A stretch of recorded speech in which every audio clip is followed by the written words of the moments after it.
Hello বন্ধুরা, যারা যারা আমাদেরকে ভালোবাসেন তারা সবাই প্লিজ ফেসবুকে গিয়ে আমাদের নীলস ডায়েরি ফেসবুক পেজটাকে ফলো করে আসবেন। প্লিজ প্লিজ আমাদের সাথে কথা বলতে চাইলে ফেসবুকে গিয়ে আমাদের নীলস ডায়েরি ফেসবুক পেজে ফলো দিয়ে পেজে মেসেজ করবেন, অবশ্যই রিপ্লাই দেব ইনশাআল্লাহ। তোকে যেন আর কোনোদিন আমার সামনে শাড়ি পরে নাচতে দেখি নায়ত। সামনে থাকা ব্যক্তিটির এমন ঝাঁঝালো কণ্ঠস্বরে রুহ কেঁপে উঠল ইনায়াতের। এই একমাত্র ব্যক্তি যাকে কিনা বাবার পরে জমের মতো ভয় পায় ইনায়াত। ব্যক্তিটি আর কেউ নয়, ইনায়াতের কাজিন স্পন্দন। সম্পর্কে ফুফাতো ভাই হলেও ইনায়াতকে মনে হয় নিজের চোখের বিষ মনে করে, যেটা ইনায়াতের ধারণা। যৌথ ফ্যামিলির কারণে ইনায়াতের ফ্যামিলি আর স্পন্দনের ফ্যামিলি একসাথেই একই বাসায় থাকা হয়। স্পন্দনের মুখে রাম ধমক শুনে ফুপিয়ে ফুপিয়ে নিজ ঘরের দিকে দৌড় দেয় ইনায়াত। রুমের দরজাটা বন্ধ করে খাটের উপর বসে বালিশে মুখ। লোকটা এমন কেন? যখনই কথা বলে তখনই ধমকের সুরে কথা বলে। জীবনে তো কোনো দিন আমার সামনে হাসি মুখে কথা বলল না। জন্মের পর্বধায় তার মুখে কেউ মধু দিতে ভুলে গিয়েছিল। আয়নার সামনে বসে বসে এক মনে হাতের চুড়ি, কপালের টিপ এক এক করে খুলে নিল ইনায়াত। তার কথা একটাই, আর কোনোদিনও শাড়ি পরবে না সে। কত কষ্ট করে বান্ধবীদের কথায় আজ প্রথমবারের মতো শাড়ি পরেছিল সে, তাও আজ ভার্সিটিতে নবীনবরণ উৎসব ছিল বলে। কিন্তু কিন্তু তার হলো কই? শুধু এই স্পন্দনের জন্য আজ সবটুকু পানিতে গেল ইনায়েতের। বেটা খবিস কোথাকার! মনে মনে হাজারটা গালি স্পন্দনকে বিড়বিড় করে দিতে থাকে ইনায়াত। এদিকে খাটের সাথে হেলান দিয়ে বসে আছে স্পন্দন। মাথার চুলগুলো পেছনের দিকে টেনে মাথা নিচু করে বসে আছে। আর কতদিন আর কতদিন এভাবে নিজেকে ওর কাছ থেকে গুটিয়ে রাখবো? নিজেকে সামলানো বড় কষ্ট হয়ে যাচ্ছে। ড্রয়ার থেকে একটা ছবির ফ্রেম বের করে স্পন্দন। ছবিটা একটা মেয়ের ছবি, যে কিনা আর মনে বসে আছে আকাশ পানে চেয়ে, চুলগুলো কিছুটা এলোমেলো। ছবিটায় হাত বোলাতে বোলাতে এক সময় বুকের সাথে জড়িয়ে ধরে সে। তারপর বাইরের দিকে চেয়ে কবে বলবো তোমায় আমার মনের জমানো সেই সব কথা? কবে বুঝবি আমায়? কবে বড় হবি তুই ইনায়েত? কলিং বেলের আওয়াজ শুনে দরজা খুলে দেয় ইনায়াতের মা, মিসেস তানহা বেগম। বাহির থেকে এক মিসেস তানহাও সালামে উত্তর নিয়ে বলে ওঠে। আরে নিধি, ভেতরে এসো মা। নিধি ভেতরে প্রবেশ করে মিসেস তানহার সাথে টুকটাক আলাপ করে, তারপর সে বলে ওঠে, আন্টি, ইনায়েত কোথায়? ও কি রুমে? মিসেস তানহা হ্যাঁ বলতেই নিধি পা বাড়ায় ইনায়াতের রুমের দিকে। রুমের দরজা টোকা পড়তে টনক নড়ে ইনায়াতের। বিছানা থেকে উঠে দরজা খুলতে কেউ মাথায় চাটি মেরে তার।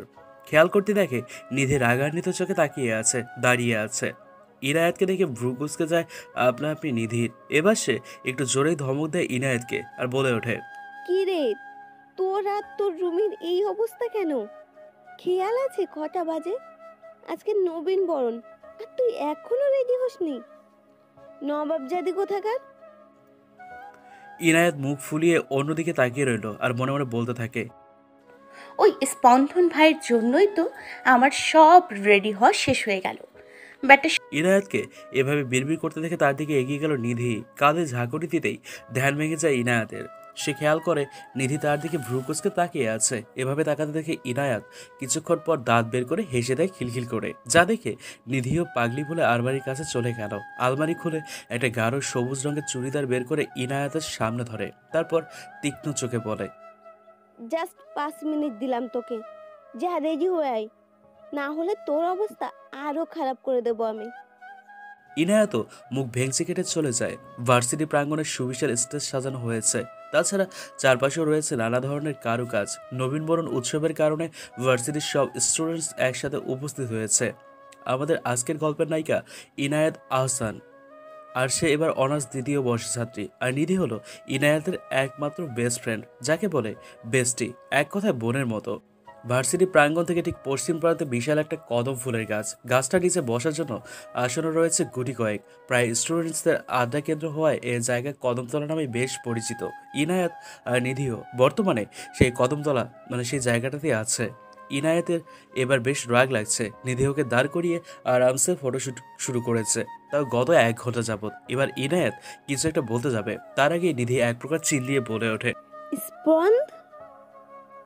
নামটা শুনে পেছনে ফিরে তাকায় ইনায়েত। বাইকের হেলমেট খুলে লুকিং গ্লাসে তাকিয়ে চুলগুলো হাত দিয়ে ঠিক করে দিচ্ছে স্পন্দন। ব্ল্যাক কালার পাঞ্জাবি, হোয়াইট পাজামা, হাতে ম্যাচিং ওয়াচ আর চোখে সানগ্লাস। ব্যাস, সকল মেয়েদের হার্টবিট মিস করানোর জন্য এতটুকুই যথেষ্ট। আমাদের আজকের গল্পের নায়ক স্পন্দন। পুরো নাম স্পন্দন চৌধুরী। বাবা মায়ের একমাত্র আদরের সন্তান।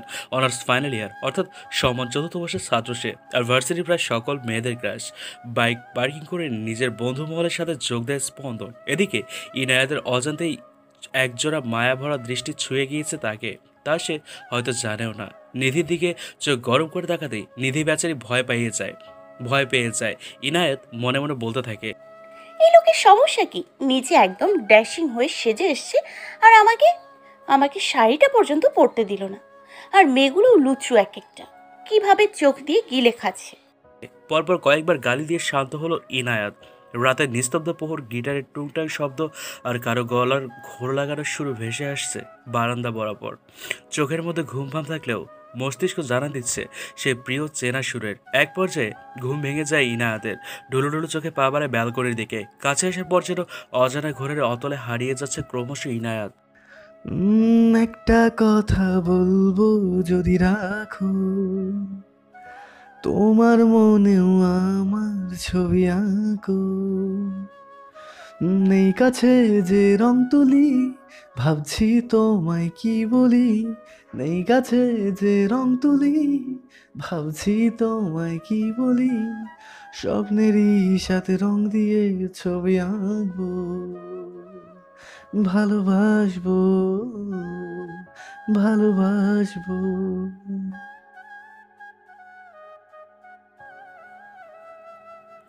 স্পন্দনের ঘোর লাগানো কণ্ঠে গানটা শুনে ইনায়াতের চোখে যেন পূর্বের থেকেও এক প্রশান্তের ঘুম এসে তাড়া দিচ্ছে। স্পন্দন প্রায় গভীর রাতে গিটার নিয়ে ব্যালকনিতে বসে পড়ে আর সুর তোলে। আর সেটারই সুযোগ নিয়ে ইনায়াত সবসময় চুপি চুপি ব্যালকনিতে এসে স্পন্দনের গিটারের টুংটাং শব্দ আর গান শোনে। ওপর আর নিচতলা বরাবর একই রুম হওয়ায় ব্যালকনিও পাশাপাশি। গান শোনার এক পর্যায়ে ব্যালকনিতে বসে ঘুমের রাজ্যে হারিয়ে যায় ইনায়াত। আর এদিকে স্পন্দনও তার গিটার রেখে রুমে চলে যায়। মাঝরাতে হুটহাট সুর তুললে কেন জানি তার মনের মধ্যে এক অদ্ভুত প্রশান্তি ফেলে। সকালে মিষ্টির চোখে পড়তে ভ্রু দুটি আপনা আপনি কুচকে যায় ইনায়াতের।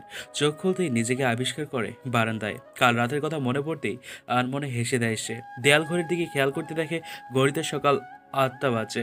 রাতে দেরি করে ঘুমানোর জন্য বেশ দেরি করে ঘুম ভেঙেছে ইনায়াতের। ফ্রেশ হয়ে ভার্সিটির জন্য রেডি হয়ে নেয় ইনায়াত। ব্রেকফাস্টের জন্য ডাইনিং রুমে যেতেই দেখে টেবিলে বসে আয়েশ করে ব্রেকফাস্ট করছে স্পন্দন। আর ইনায়াতের মা মিসেস তানহাও সদরে স্পন্দনের পাতে। মাঝে মাঝে ভেবে পায় না ইনায়াত নিজের ঘর থাকতে এ বাসায় এসে পড়ে থাকার কারণ কি। এদিকে ইনায়াতের দিকে চোখ যেতেই বারবার তাকে খুঁটিয়ে খুঁটিয়ে দেখে স্পন্দন। পরনে পার্পেল রঙের লাল কুর্তি, স্বচ্ছ সাদা রঙের হিজাব পেঁচানো, চোখে কালো গাঢ় কাজল। ব্যাস, স্পন্দনকে ঘায়েল করার জন্য এতটুকুই যথেষ্ট। চেয়ার টেনে টেবিলে ঘুম থেকে উঠেছিস তাহলে? নে তাড়াতাড়ি খেয়ে নে। আর শোন, আজকে এক কাজ কর, তুই স্পন্দনের সাথে ভার্সিটি চলে যা। এতক্ষণ আনমনে বসে পাউরুটি চিবাচ্ছিল ইনায়াত। মায়ের কথা শুনে শুকনো এই স্পন্দন ভাইয়ের সাথে যাওয়া আর জমের সাথে যাওয়া এক কথা, একটা খবিশ কোথাকার। কিছুটা আমতা আমতা করতেই স্পন্দন বলে ওঠে। তাড়াতাড়ি খেয়ে নাও, আমি বাইরে আছি। স্পন্দনে বলা গম্ভীর কণ্ঠ শুনে মনে মনে দোয়া দরুদ পড়তে থাকে আর নাস্তা করে নেয় ইনায়েত।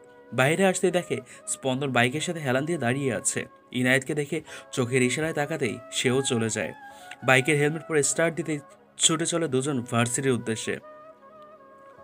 বৃষ্টি শেষে এক শীতলতার পরশ মাখা সকালে বাইরের পরিবেশটাও বেশ ঠান্ডা হয়ে উঠেছে। বাইকে থাকার কারণে শোষ বাতাস যেন শরীরে আছড়ে পড়ছে বারবার। আর সেটা খুব তৃপ্তির সাথে উপভোগ করছে ইনায়াত। সে যে বর্তমানে স্পন্দনের সাথে রয়েছে সেদিকে কোনো খেয়াল নেই তার। সে তো প্রকৃতি নিয়ে মত্ত। বাইকটি ব্রেক করতেই হুঁশ ফিরে ইনায়াতের। খেয়াল করে দেখে তারা ভার্সিটিতে পৌঁছে গিয়েছে।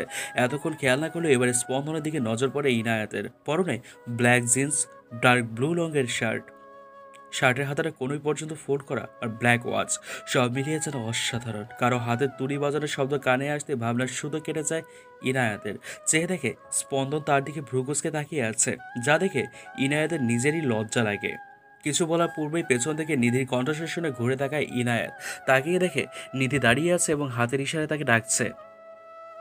তাই আর কথা না বেরিয়ে স্পন্দনকে উদ্দেশ্য করে শুধু যাচ্ছি বলে নেয় ইনায়াত। আর স্পন্দনও বিনিময়ে একটা মুচকি হাসি উপহার দেয়। ইনায়াত যেতেই পেছন থেকে কেউ স্পন্দনের কাঁধে হাত রাখে। পেছন দিকে নজর দিতেই স্পন্দনের মেজাজ বিগড়ে যায়, কেননা তার ঠিক সামনে দাঁড়িয়ে আছে রিধিতা, তার ব্যাচেরই ক্লাসমেট। তবে স্পন্দন রিধিতাকে একদম সহ্য করতে পারে না তার বিহেভিয়ারের জন্য, সবসময় গায়ে পড়ে থাকে। আর রিধিতার ন্যাকা ন্যাকা কথা শুনে আরও রাগ লাগে স্পন্দনে। বোঝে না সে এত অপমান করার পরেও কিভাবে একটা মেয়ে তার পেছনে পড়ে থাকে। চোখ গরম করে তাকাতেই রিধিতা হাত নামিয়ে নেয়। হে স্পন্দন, কখন এলে তুমি? জানো আমি তোমাকে কত মিস করছি। I am very happy. I miss you Spandan. Spandan এবার বেশ বিরক্ত বোধ করছে। সে রিধিতাকে উপেক্ষা করে চলে যেতে নেয়, তখনই পেছন থেকে রিধিতা বলে ওঠে, আরে স্পন্দন, কোথায় যাচ্ছ? আর তোমার সাথে একটু আগে যে মেয়েটাকে দেখলাম সে কে?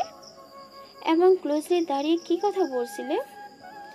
দেখতে তো মেয়েটা পুরোই গিয়ে। এই কথা শুনে স্পন্দনের মাথা ধপ করে আগুন জ্বেলে উঠল। কর্কশ শব্দ don't dare Ridita, enough is enough.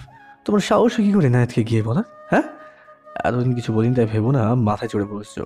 Everything has limit, আর তুমি তোমার লিমিটটা ক্রস করে যাচ্ছ। এবার রিধিতা রাগে চিৎকার করে বলে, কেন? ওই মেয়ে কে হয় তোমার, যে আমাকে ওই ইডিয়েট মেয়ের জন্য এত কথা শোনাচ্ছ? হু দাহিল? ইয়েসি। স্পন্দন এবার না বেড়ে ঠাস করে একটা থাপ্পড় বসিয়ে দেয় রিধিতার গালে। ভার্সিটির সবাই যেন অবাক দৃষ্টিতে তাকিয়ে আছে স্পন্দন আর রিধিকার দিকে। স্পন্দন গজে বলে ওঠে, oh just shut up Ridita, অনেক হয়েছে। আর না, you want to know who is she, right? Now listen, she is love. Yes, I love her. আর তোমার সাহস হয় কি করে নায়তকে নিয়ে বাজে মন্তব্য করা? সবাই অবাক হয়ে আছে, কেননা যে স্পন্দন কিনা আজ পর্যন্ত কোনো মেয়ের সাথে ভালো করে কথা বলেনি, যে কিনা সবার ক্রাশ, সে একজনকে ভালোবাসে। রিধিতার গাল বেয়ে টপ টপ করে পানি পড়ছে, তবে সে যে হিংস্র হয়ে উঠছে মনে মনে তা অজানা। ওখান থেকে রাগে গজগজ করতে করতে চলে আসে সে। হাতে থাকা ফোনটা মেঝেতে ছুঁড়ে মারতেই তা খন্ড খন্ড হয়ে যায়। এই লো ক্লাস মেয়ের জন্য আমাকে অপমান করলে, তাই না স্পন্দন? আমার মধ্যে কি নেই যা ওর মধ্যে আসছে রয়েছে? ভালোবাসা? ভালোবাসা আমার ফুট গুড়িয়ে দিব আমি এই ভালোবাসা মিস্টার স্পন্দন। আর ইনায়াত, সে তো বুঝতে পারবে না তার সাথে কি হতে চলেছে। Just wait and watch. এসব বলেই ভার্সিটি থেকে প্রস্থান করে রিধিতা। ওদিকে ইনায়াতের ক্লাস চলছে। মনোবিজ্ঞান বিভাগের টিচার ক্লাস নিচ্ছেন আর টপিক বোঝাচ্ছেন, কিন্তু তাতেও যেন কোনো হেলদেল নেই ইনায়াতের। সবচেয়ে বিরক্তিকর ক্লাস হলো তার কাছে এটা। পড়াশোনায় একদম ভালো না, একদম খারাপও না, মোটামুটি ধরনের স্টুডেন্ট সে। চোখে ঘুম ঘুম ভাবে সে জড়ো হতেই পাশ থেকে নিধি কলমের খোঁচা দেয় ইনায়াতকে। বিরক্তিকর চেহারা নিয়ে তাকাতেই নিধি ফিসফিস করে বলে ওঠে, আরে দোষ, ঘুমিয়ে পড়িস না। এই টাকলা বেটা যদি তোকে ঘুমাতে দেখে নিঘাত ক্লাস থেকে বের করে দেবে, সাথে কথা বলার অপরাধে আমাকেও বের করে দেবে। নিধির এমন কথা না এসে পারে না ইনায়াত। তখনই ক্লাসে দৌড়াতে আসে বাঁধন হলো ইনায়াত আর নিধির friend. May I come in sir? এতক্ষণ স্যার ক্লাসের টপিকস বোঝাচ্ছিলেন। কারোটাকে পেছনে ফিরতে দেখে বাঁধন দাঁড়িয়ে আছে। চশমাটাকে ঠিক করে বলে ওঠেন তিনি, আরে বাঁধন মিয়া, আপনি? আরে আমি তো আমাবস্যার রাতে পূর্ণিমার চাঁদ দেখতে পাচ্ছি। আমি কি একাই দেখছি নাকি বাকি সবাইও তাই দেখছো? সাথে সাথেই ক্লাসে হাসির রোল পড়ে যায়, কেননা বাঁধন একদিন আসে তো আবার 1 মাস ভার্সিটিতে আসে না, যার কারণে তাকে নিয়ে বেশি সমালোচনা হয়ে থাকে। বাঁধন মুখটা গাছুমুচু করে দাঁড়িয়ে আছে। একটু পর স্যার বলল, ক্যামিন। সে আদে সাথে সে ক্লাসে প্রবেশ করে আর ইনায়েত নিধির ঠিক সামনের সিটটায় গিয়ে বসে। যথারীতি সময়ে ক্লাস শেষ হওয়ার পর বাঁধন ইনায়েতকে ডাক দেয়। আরে জানিস আজ ভার্সিটিতে কি হয়েছে? আরে আমাদের সিনিয়র ব্যাচের আর সব মেয়েদের ক্রাশ আজকে রিদিতাকে চর মেরেছে। কথাটা শুনতে দেরি কিন্তু বুঝতে দেরি নাই ইনায়েতের, যে এটা আর কেউ নয়, স্পন্দন। বাঁধনের মুখে সব ঘটনা শুনে অবাক হয়ে যায় ইনায়েত, কেননা তার মধ্যে স্পন্দন কোনো মেয়ের দিকে ভালো করে তাকায় না, আর সে নাকি রিধিতাকে চর মেরেছে। ক্লাস শেষে ক্যান্টিনে বসে আড্ডায় ব্যস্ত থাকে সবাই, আর সেখানে ইনায়েত আর নিধিও কম নয়। আড্ডার এক পর্যায়ে সেখানে উপস্থিত হয় স্পন্দন, সাথে তার ব্যাচও। নিধি গল্পের এক পর্যায়ে থমকে যায়, চোখ দুটো যেন স্থির হয়ে আছে কোনো এক প্রান্তে। ইনায়েত বসে বসে কফি খাচ্ছিল। নিধি দিকে চোখ পড়তেই সে দেখে আনমনে বসে এক দৃষ্টে কোনো কিছুর দিকে তাকিয়ে আছে সে। নিধিকে অনুসরণ করে পাশে তাকাতেই পাশের টেবিলে বসা রয়েছে স্পন্দন আর তার ফ্রেন্ড আয়ান। নিধিকে হালকা খোঁচা দিতেই বাস্তবে ফিরে আসে সে। কিছু জিজ্ঞেস করবে তার আগেই নিধি ইনায়াতকে বলে, সরি ইনু, আমার একটা কাজ মনে পড়ে গেছে, আমাকে যেতে হবে। এটুকু বলেই নিধি চলে যায়, আর ইনায়েত ভাবতে থাকে কি হলো মেয়েটা। রাস্তায় আনমনে হেঁটে চলেছে নিধি, মাথার ভেতর শুধু একটাই চেহারা বারবার ঘুরপাক খাচ্ছে। সে বারংবার সে এখানে কিভাবে এলো, কেন এলো? এতটা বছর নিজেকে সামলে নিয়েছি আমি, তবে আজ আজ কেন আবার এমন হলো? এসব ভাবতে ভাবতে কখন যে মেইন রোডের মাঝ বরাবর এসে পড়েছে তার কোনো মাথা ব্যথা নেই। কোনো গাড়ির হর্ন কানে আসতে পেছনে তাকিয়ে দেখে একটা বড় মাইক্রোবাস তার দিকে ছুটে আসছে। কোনো কিছু ভাবার আগেই পাশ থেকে কেউ নিধির বাহু ধরে টান দেয়, সাথে সাথে চিৎকার করে চোখ বুঝে ফেলে, এই বুঝি জীবন শেষ। অনেকক্ষণ পর মিটমিট করে তাকায় নিধি, কারো বাহুর মাঝে আষ্টে পৃষ্ঠে রয়েছে তা ভালোই বুঝেছে সে। নাকে কারো শরীরে চেনা পরিচিত পারফিউমের সুগন্ধ আসতেই মস্তিষ্ক সজাগ হয়ে ওঠে তার। সোজা হয়ে দাঁড়াতে সামনে থাকা মুখটি দেখে আটকে ওঠে নিধি। আয়ান, আকাশে মেঘ জমেছে, কোথাও ঘন কালো মেঘ, আবার কোথাও স্বচ্ছ শুভ্রতায় ঘেরা। কখন যে মেঘ ভেদ করে টুক করে বৃষ্টি নেমে যায় তা বোঝা বড় দায়। ভার্সিটি প্রাঙ্গণে পাশাপাশি হেঁটে চলেছে স্পন্দন আর ইনায়েত। চারপাশে মৃদু হাওয়া এসে বারবার ছুঁয়ে দিয়ে যাচ্ছে তাদের। স্পন্দন আর চোখে ইনায়েতের দিকে তাকাচ্ছে, আর ইনায়েত আর মনে হাট পুরোটা শেষ। তোর ভাঙা গেছে থামা, নাহলে কাক পাখি যাতে সব উড়ে চলে আসবে আর আকাশ থেকে বৃষ্টি ঝরে পড়বে। রাগে দুঃখে কান্না চলে আসছে ইনায়েতের। এই লোকটা তাকে সহ্য করতে পারে না কেন? এত অভিমান কিসের তার? মনে মনে আপনি এমন কেন স্পন্দন ভাই? আজকের আপনি আর অতীতের আপনির মাঝে যে বিশাল ব্যবধান, এতটা বদলে গেলেন কিভাবে? আপনি তো এমনটা বাইকের কাছে আসতেই আকাশের খণ্ডে খণ্ডে বিভক্ত তুলোর মতো মেঘ থেকে শীতল বৃষ্টির ছোঁয়া নেমে আসলো। বাতাসের ঝাপটায় বৃষ্টির পানি যেন আরো জোরালো হয়ে উঠেছে। কফি শপে একটা টেবিলে মুখোমুখি হয়ে বসে আছে নিধি আর আয়ান। গ্লাসের দেয়াল বেয়ে বৃষ্টির পানি টুপটুপ করে পড়ছে। নিধি আর আয়ানের সামনে ওয়েটার এসে দুটো কফির কাপ এগিয়ে দেয়। দুজনের মাঝেই পিনপতন নীরবতা। আয়ান কফির কাপে চুমুক দিলেও নিধি বসে বসে শুধু নাড়াচাড়া করছে। একটা সময় পর আয়ান হালকা গলা খাকারি দিয়ে কোমল স্বরে বলে ওঠে, কেমন আছো নিধি? এত বছর পর আয়ানের মুখে নামটা শুনে মনে মনে ভীষণ মুগ্ধ হয় নিধি। সারা শরীরে এক অদ্ভুত শিহরণ বয়ে যায়, কিন্তু তা প্রকাশ করে না সে। চেহারায় হালকা সেটা জেনে আপনার কোনো কাজ আছে বলে মনে হয় না মিস্টার আয়ান। আমাকে এই কফি শপে আনার কারণটা সেটা বলুন। নিধির এমন প্রশ্নোত্তরে খানিকটা হতাশ হয় আয়ান। ভাবে হয়তো নিধিও তার মতো বদলে গিয়েছে। ব্যাধিত চোখে করুণভাবে তাকায় নিধির দিকে, তারপর বলে ওঠে, আমায় কি আর একটা সুযোগ দেওয়া যায় না নিধি? বিশ্বাস করো, আমি আগের মতো হয়ে গিয়েছি। তোমায় সেদিন ফিরিয়ে দেওয়ার পর আমি বুঝতে পেরেছিলাম যে সেই সিদ্ধান্তটা আমার জীবনে কত বড় ভুল ছিল। হেরে গিয়েছিলাম আমি ভালোবাসার কাছে। আমি উপলব্ধি করেছি ভালোবাসা কি, কিন্তু ততদিনে আমি তোমাকে হারিয়ে ফেলেছিলাম। অনেক খুঁজেছি কিন্তু পাইনি, কিন্তু আজ ক্যান্টিনে তোমাকে দেখে মনে হয়েছিল সব ফিরে পেয়েছি। প্লিজ ফরগিভ মি নিধি। কথাগুলো শুনে বুকটা ধক করে ওঠে নিধির। মনের মধ্যে সবকিছু অশান্ত হয়ে যাচ্ছে। না, এখানে থাকা যাবে না আর। অনেক কষ্টে কাঠখড় পুড়িয়ে এতদিন নিজেকে সংযত করেছে সে। গম্ভীর কণ্ঠে নিধি বলে, দেখুন mister Ayan, everything has a past. এটাও একটা পাস্ট ইনসিডেন্ট ছিল। সো বেটার হবে আপনি এগুলো ভুলে যান। আর বিশ্বাস, সেই শব্দের অর্থও কি আপনি আদৌ জানেন? Please move on. এটুকু বলে চেয়ার থেকে উঠে হাঁটা দেয় নিধি। পেছনে একবারও তাকায়নি সে। যদি দুর্বল হয়ে পড়ে তাহলে? এদিকে আয়ার নিধির যাওয়ার পানে তাকিয়ে দীর্ঘশ্বাস ফেলে। তবে কি আসলেই নিধিকে আর পাবে না সে কোনোদিন? শাওয়ার শেষ করে দাঁড়িয়ে দাঁড়িয়ে চুল মুছতে ব্যস্ত ইনায়াত। একটু পর হাসি দিতে দিতে অবস্থা খারাপ তার। বুঝতে দেরি নেই যে তার ঠান্ডা লেগে গিয়েছে। বৃষ্টিতে আধো ভেজা হয়ে একটা ছাউনির নিচে দাঁড়িয়েছিল স্পন্দন আর ইনায়াত। বৃষ্টি থামলে বাইকে করে দুজন বাসায় চলে আসে। বর্তমানে ইনায়াতের মনে একটা কথাই চলছে, স্পন্দন ভাই কেমন আছেন? তার কিছু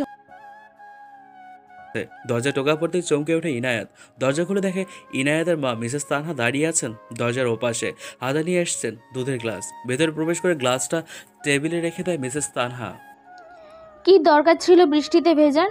এই বৃষ্টিতে ভিজে নিজে তো ঠান্ডা লাগিয়েছিস, স্পন্দনেরও নাকি জ্বর এসেছে। নাও এই হলদি দুধ খেয়ে নাও।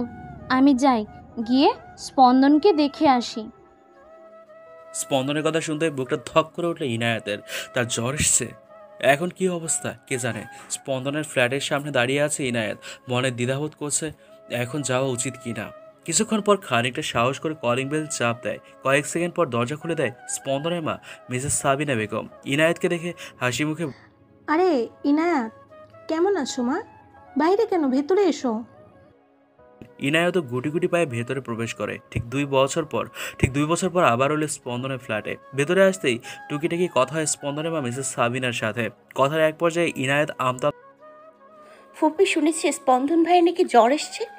সে এখন হ্যাঁ এসেছিল, আমিও জলপট্টি দিচ্ছিলাম, এখন হালকা কমেছে, ভেতরে শুয়ে আছে। তুমি চাইলে একবার দেখে আসো। স্পন্দনের রুমে যাওয়ার কথা শুনে হালকা ইতস্তত বোধ করে ইনায়াত। মনের শত অভিমান জমা থাকলে উঠে দাঁড়ায় সে।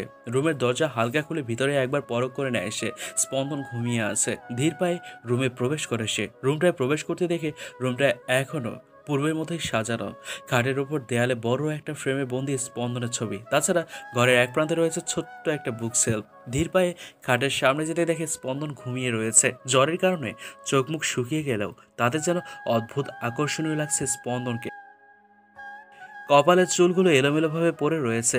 আস্তে আস্তে এক হাতে স্পন্দনের কপালে রাখে ইনায়েত। কিছুটা নড়ে উঠলেই কিঞ্চিত ভয় পেয়ে যায় সে। খেয়াল করে স্পন্দন কিছু একটা বিড়বিড় করে বলছে। আলতো করে কানটা সামনে এগোতে যা শুনে তাতে অবাকের চরম পর্যায়ে পৌঁছে যায় ইনায়াত। বাকরুদ্ধ হয়ে ঠায় দাঁড়িয়ে আছে ইনায়েত। কি শুনল সে? ভালোবাসি অনেক, প্লিজ আমাকে ছেড়ে যাস না, তুই শুধু আমার। ঘুমিয়ে ঘুরে স্পন্দনে বলা কথাগুলো শুনে ইনায়েত এক মুহূর্তের জন্য থমকে যায়। না না, এ হতে পারে না। আমি কি ভুল শুনছি? স্পন্দন ভাই হয়তো জ্বরের কারণে এসব উদ্ভট কথাবার্তা বলছে। এছাড়া আর কিছুই হবে না। স্পন্দনের বলা কথাগুলো তাকে ভাবালেও তা নিয়ে বেশি মাথা ঘামালাম না আমি। দাবার গুটি নিয়ে খুব মনোযোগ সহকারে কিছুটা ভাবছে কেউ। বেশ কিছুক্ষণ পর বিপরীত দলের রাজার গুটিটা নিজ আয়ত্তে আনতে মুখে বাঁকা হাসি ফুটে ওঠে। গেম ওভার মিস্টার স্পন্দন, এই গড়িটার মতো তুমিও হেরে যাবে। এখনও অনেক হিসাব নিকেশ বাকি রয়েছে। আই এম কামিং সুন স্পন্দন, জাস্ট ওয়েট ফর মি। সকালের রোদের সোনালি আলো ঝলকানি পর্দা ভেদ করে চোখে পড়তে ঘুম ছুটে যায় স্পন্দনের। চোখ মিটমিট করে তাকায় সে। ঘড়ির দিকে খেয়াল করতে দেখে সকাল 9:38 বেজে গেছে। জ্বরের কারণে মাথাটাও বেশ ঝিমঝিম করছে। বিছানা ছেড়ে উঠে দাঁড়াতেই কাল রাতের কিছু একটা অস্পষ্ট অবয়ব মনে পড়ে তার। তবে কি ইনায়েত এসেছিল এখানে? কিন্তু ওর তো আসার কথা না। স্পন্দন দেরি না করে নিজের ড্রয়ার খুলে ভালো করে চেক করে নেয়। চেক করে স্বস্তির নিঃশ্বাস ফেলে সে। না, সব কিছু ঠিক আছে। ভার্সিটির জন্য রেডি হয়ে বাসা থেকে এনায়েত, পা দুটো আপনা আপনি থমকে দাঁড়ায় ইনায়েতের। পেছনে তাকিয়ে দেখে স্পন্দন দাঁড়িয়ে আছে। উস্কো খুস্কো চুল, পরনে লেমন টি শার্ট আর ব্লু কালারের ট্রাউজার। ইনায়েত ভেবে পায় না এই লোকটা যেমনই থাক না কেন তার কাছে সবসময় আকর্ষণীয় লাগে কেন, বিশেষ করে স্পন্দনের হাসিটা। স্পন্দন সামনে এসে দাঁড়াতে ভাবনা কেটে যায় ইনায়েতের। স্পন্দন কিছুটা গম্ভীর গলায় জিজ্ঞেস করে, তুই কি কাল আমার রুমে গিয়েছিলি নায়েত? ব্যাস ব্যাস এই কথাটা নিয়ে ভয় পাচ্ছিল ইনায়েত। এখন কি বলবে সে? এটা যে হ্যাঁ আমি গিয়েছিলাম যদি আবার ওই দিনের মতো ধমক দিয়ে দেয় তাহলে? ইনায়েত কিছুটা কাবা কাবা স্বরে বলে ওঠে, হ্যাঁ আমি গিয়েছিলাম কালকে, কিন্তু বিশ্বাস করুন আমি শুধু আপনার জ্বর আসার কথা শুনে গিয়েছিলাম। আমি আর এবার স্পন্দনে বেশ বিরক্ত লাগে। মেয়েটা বেশি বুঝে কেন? হ্যাঁ কেন বেশি বুঝে? সবসময় 2 লাইন বেশি না বুঝলে হয় না? হ্যাঁ, কিছুটা দাঁতে দাঁত চেপে বলে উঠল সে। আমি কি একবার বলেছি তোকে আমার রুমে না আসতে? সব সময় বেশি বোঝা ভালো না কিন্তু। ইনায়েত যেন অবাক হওয়ার সর্বোচ্চ পর্যায়ে চলে গিয়েছে। কি বলছে এগুলো স্পন্দন ভাই? যে কিনা 2 বছর আগে নিজেই তার রুম থেকে বের করে দিয়েছিল আর বলেছিল যেন তার রুমের সীমানায় আর কোনোদিন না যায়। সে ব্যক্তিটাই আজ এসব বলছে? কি করে সম্ভব? How is it possible man?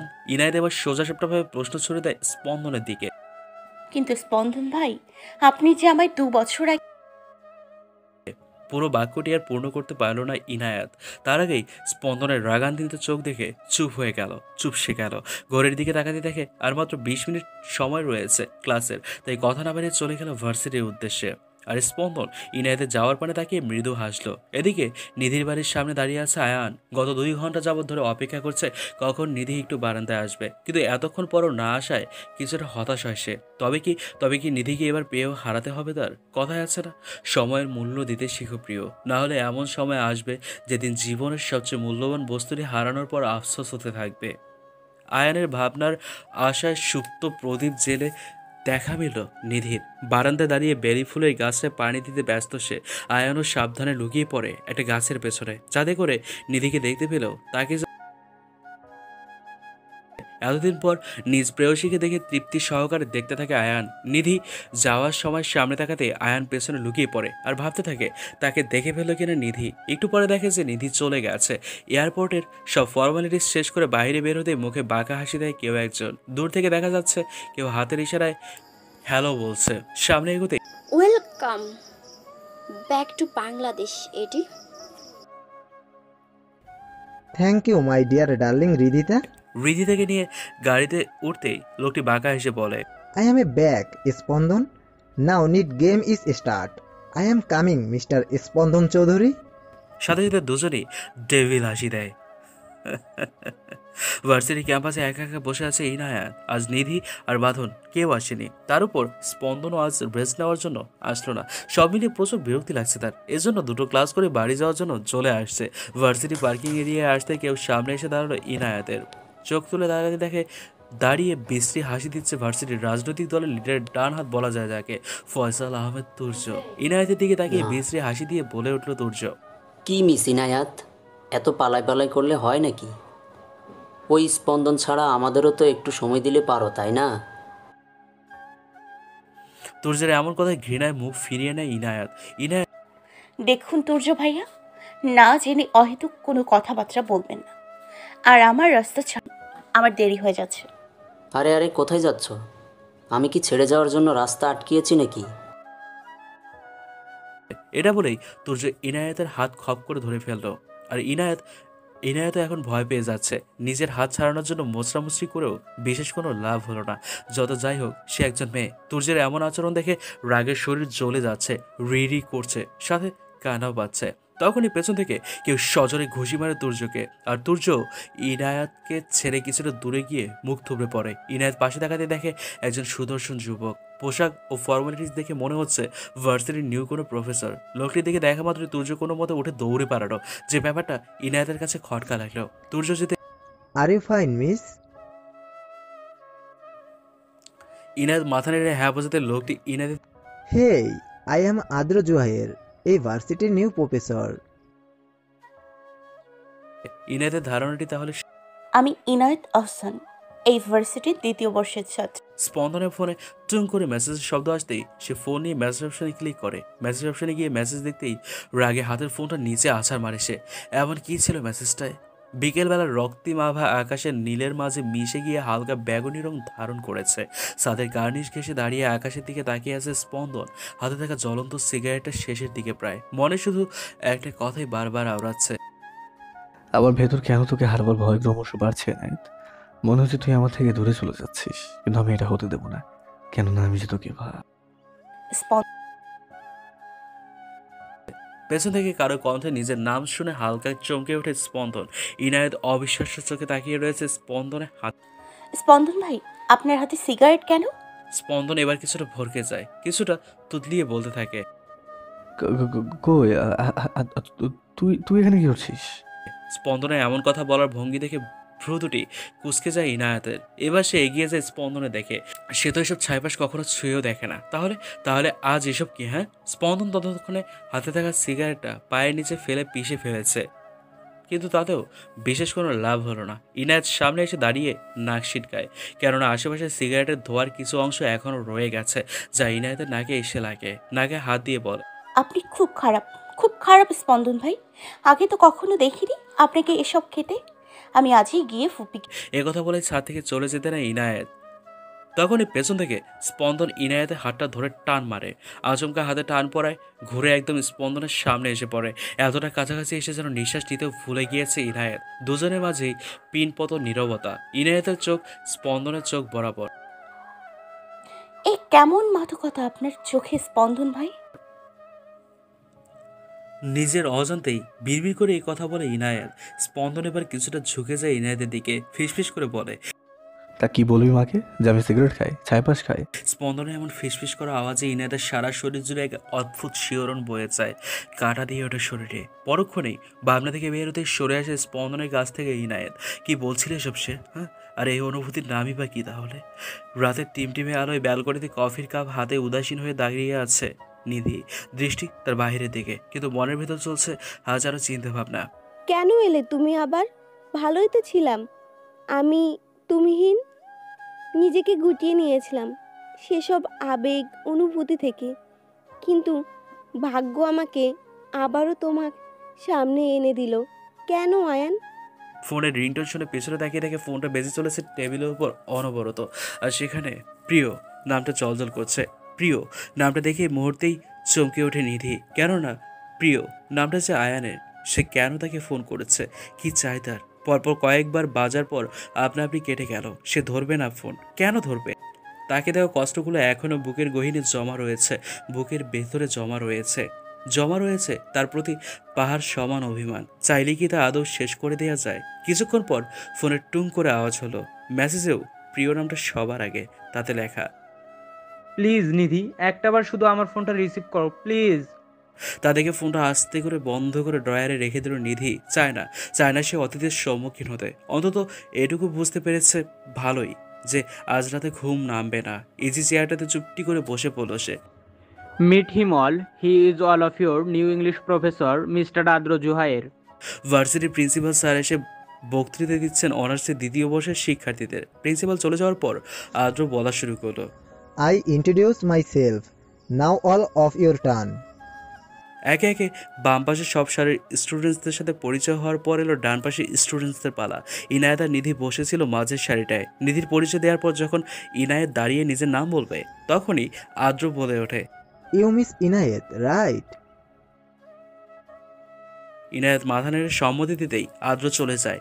Inayat বসলে এই ইনু, এই প্রফেসর তোকে কিভাবে চেনে রে? আগে থেকে পরিচিত?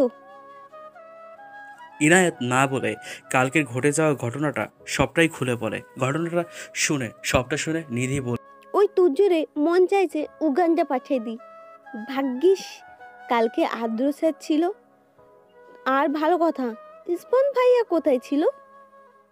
স্পন্দন নামটা শুনতেই কাল বিকালের ঘটনা মনে পড়ে যায় ইনায়েতের। সাথে সাথে লজ্জার হেসে ভিড় জমায় ইনায়েতের মুখে। টেবিলের ওপর হুইস্কি গ্লাসটা হাত দিয়ে কেউ ঘোরাচ্ছে, আর দেয়ালে আটকানো দুটো ছবির ওপর চোখ দুটো স্থির করে রেখেছে। কিছুক্ষণ পর হুইস্কিটা এক চুমুকে খেয়ে বলতে থাকে, আর মাত্র কয়েক ধাপ, then you will be finished. Spandan Chowdhury, আমার প্ল্যানের প্রথম ধাপ পেরোনো শেষ। দেয়ালে টাঙানো স্পন্দনের ছবিটায় রেড পিন দিয়ে ক্রস চিহ্ন এঁকে দেয় এডি। তার পাশে রয়েছে আরেকটা ছবিটা হাতে নিয়ে এই মেয়েটার মাঝে কিছু তো আছে, যা সব নেশার থেকেও বেশি আর গাঢ়। এই হুইস্কি তো কিছুই না তোমার সামনে, মিস ইনায়েত। পাশ থেকে হৃদিতা উঠে এডির পাশে দাঁড়ায় আর কাঁধে হাত রেখে পড়ে, Oh, Eddie, I really miss you. Let's do that. বাঁকা এসে হৃদিতা তার ঠোঁট দুটো এগিয়ে দেয় এডির দিকে। এডিও এগিয়ে জড়িয়ে ধরে হৃদিতার কোমর। ধীরে ধীরে মিলিয়ে যায় একে অপরের মাঝে। গত 1.5 ঘন্টা যাবৎ ম্যাথমেটিক্সের একটা টার্ম কিছুতেই বুঝতে পারছে না ইনায়েত। কলমের হেড কামড়াতে সেটার বেহাল দশা, তবুও কিছু বুঝতে পারছে না সে। কিছুক্ষণ পর ইনায়েতের মা মিসেস তানহার রুমে প্রবেশ করলেন। মেয়েকে চিন্তিত দেখে এগিয়ে গিয়ে মেয়ের মাথায় হাত বুলিয়ে দিতে লাগলেন সে। হঠাৎ মাথায় কারো স্পর্শ পেয়ে চমকে ওঠে ইনায়েত। মাকে দেখে মুচকে হাসি দেয় সে। কি রে, কিছু কি হয়েছে? তোকে এমন চিন্তিত দেখাচ্ছে কেন? ইনায়েত এবার কাঁদো কাঁদো সরে মাকে বলে, আসলে মা, একটা ম্যাথ টার্ম কিছুতেই পারছি। এটা না পারলে ওই পেটমুটু থুকু কবির স্যার নির্ঘাত আমায় বের করে দেবে। মেয়ের এমন কথা হেসে দেন মিসেস তানহা, আর সেটা দেখে ইনায়েত মুখ ফুলিয়ে নেয়। সমস্যা কি তাহলে? স্পন্দনের কাছে যা, ওর কাছে হেল্প নেই। মুহূর্তেই মুখটা কালো আধারে ঢেকে যায়, কেননা এই মেয়াদ নিয়ে স্পন্দনের কাছে যাওয়া আর যমরাজের কাছে যাওয়া একই কথা। মাথা নিচু করে বসে আছে ইনায়েত। স্পন্দনের কাছে আসার পর এ পর্যন্ত না হলেও 5-6 বার ধমক খেয়েছে। বোঝানোর এক পর্যায়ে স্পন্দনের ফোনে কল আসতেই সে চলে যায় বারান্দায়। এদিকে ইনায়েতের হঠাৎ নজর পড়ে টেবিলের কর্নারে রাখা নীল ডায়েরিটার উপর। কি আছে তাতে? যদি স্পন্দন ভাইয়ের প্রেমিকার নাম লেখা থাকে তাহলে? অতি সাবধানে স্থির করে ডায়েরিটা বের করে ইনায়েত। সেটার প্রথম পাতায় কিছু লেখা নেই, দ্বিতীয় পাতা উল্টাতেই সেখান থেকে গুটি গুটি অক্ষরে লেখা, একটাই তুমি। লেখাটার উপর কয়েকবার হাত বুলিয়ে নেয় ইনায়েত। কেন জানি লেখাটা ছুঁয়ে অদ্ভুত প্রশান্তি লাগছে। তৃতীয় পৃষ্ঠা উল্টানোর আগেই কেউ খপ করে কেড়ে নেয় ডায়েরিটা। আচমকা আক্রমণে ভয় পেয়ে যায় ইনায়েত। পাশে তাকিয়ে দেখে স্পন্দন ক্রুদ্ধ চোখে তাকিয়ে আছে তার দিকে। দৃষ্টি তার হিংস্র আর ভয়ঙ্কর। ইনায়েত একটা শুকনো ঢুক গিলে নেয়। একটু পর যে বড় কোনো ঝড় তার উপর দিয়ে বয়ে যাবে তা সে ভালোভাবেই টের পাচ্ছে। স্পন্দন এবার গর্জে ওঠে, তোর সাহস হয় কি করে, হ্যাঁ, আমার ডায়েরিতে হাত দেওয়ার? তোকে বারণ করেছিলাম না আমার পার্সোনাল জিনিসে হাত না দিতে, তারপরও তুই আমার ডায়েরি খুলেছিস। স্পন্দন এবার গর্জে ওঠে। এমন ধমক খেয়ে ভয়ে কলিজার পানি শুকিয়ে কাঠ হয়ে গেছে ইনায়েতের। চোখের কোণে জল এসেও জমা হয়েছে ইতিমধ্যে। স্পন্দনের কথায় হুঁশ। 2 বছর আগে তোকে আমি আমার রুম থেকে বের করে দিয়েছিলাম, সেটাই ঠিক হলো। তুই আমার রুম থেকে এখনই বের হয়ে যা, গেট লস্ট। মৃদু কেঁপে ওঠে ইনায়েত। সে কখনো চিন্তাও করেনি যে স্পন্দন এমন করবে। কি ছিল এমনটা ওই ডায়েরিতে যে স্পন্দন এমন ব্যবহার করলো তার সাথে? প্রত্যুত্তরে শুধু এক ফোঁটা অশ্রু টুপ করে গড়িয়ে পড়ে চোখের কোণ বেয়ে। মুহূর্তেই মনের ভেতর হাজারো অভিমান এসে নাড়া দেয়। কিছু না বলেই চুপটি করে নিঃশব্দে বেরিয়ে আসে ইনায়েত। এদিকে স্পন্দন ইনায়েতের যাওয়ার পর টেবিলে একটা সজোরে ঘুষি মারে, যার ফলশ্রুতিতে হাতের কিছুটা অংশ কেটে যায়। মাফ করে দে আমায় ইনায়েত, কিন্তু আমি কি করবো বল? তুই যদি আমায় ভুল বুঝিস তাহলে সঠিক সময় আসলে আমি নিজেই তোকে সবটা। 2 দিন পার হয়ে গিয়েছে। ইনায়েত ভুলক্রমেও স্পন্দনের সামনে যায় না। সে কেন যাবে? যেখানে শুধু অবহেলার পাত্র হতে হয় সেখানে যাওয়ার কোনো মানেই হয় না। ভার্সিটিতে নিধি আর ইনায়েত কথা বলতে বলতে যাচ্ছে লাইব্রেরির দিকে। যেটুকু খালি সময় পায় সেটুকু সময় লাইব্রেরিতে কাটাতে বেশ পছন্দ করে ইনায়েত আর নিধি। হঠাৎ পেছন থেকে কারো ডাক শুনে দাঁড়িয়ে যায় ইনায়েত। আরে আয়ন ভাইয়া, আপনি এই তো আলহামদুলিল্লাহ ভালো। তাই ও, আমি আর নিধি আসলে একটু লাইব্রেরিতে যাচ্ছিলাম। ভাবলাম বসে কিছুক্ষণ সময়ও কাটবে আর ভালো কয়টা বইও কালেক্ট করতে পারবো। আপনাকে তো বলাই হয়নি, এই আমার বেস্ট ফ্রেন্ড নিধি। আর নিধি, ইনি হলেন আমাদের ভার্সিটির ফাইনাল ইয়ারের স্টুডেন্ট আয়ন ভাইয়া। আয়ান মুচকি হেসে হাত বাড়িয়ে দেয় Nidhi. Hey miss Nidhi, I am Ayan Abrar. Nidhi দাঁতের দাঁত চেপে হাসার চেষ্টা করে বলে, জি আয়ন ভাইয়া।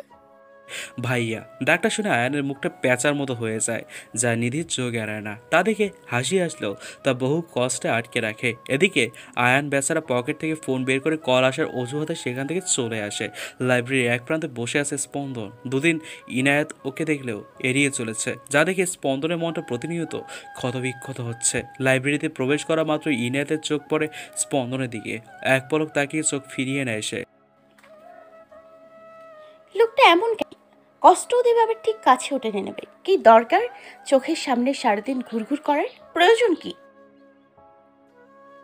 কথাগুলো বিড়বিড় করতে করতেই লাইব্রেরির পূর্ব দিকে চলে যায় ইনায়েত। আজকে 2টো ক্লাস থাকায় বেশ তাড়াতাড়ি বাসার জন্য রওনা দেয় ইনায়েত। পথে দেখা হয় আদ্রের সাথে।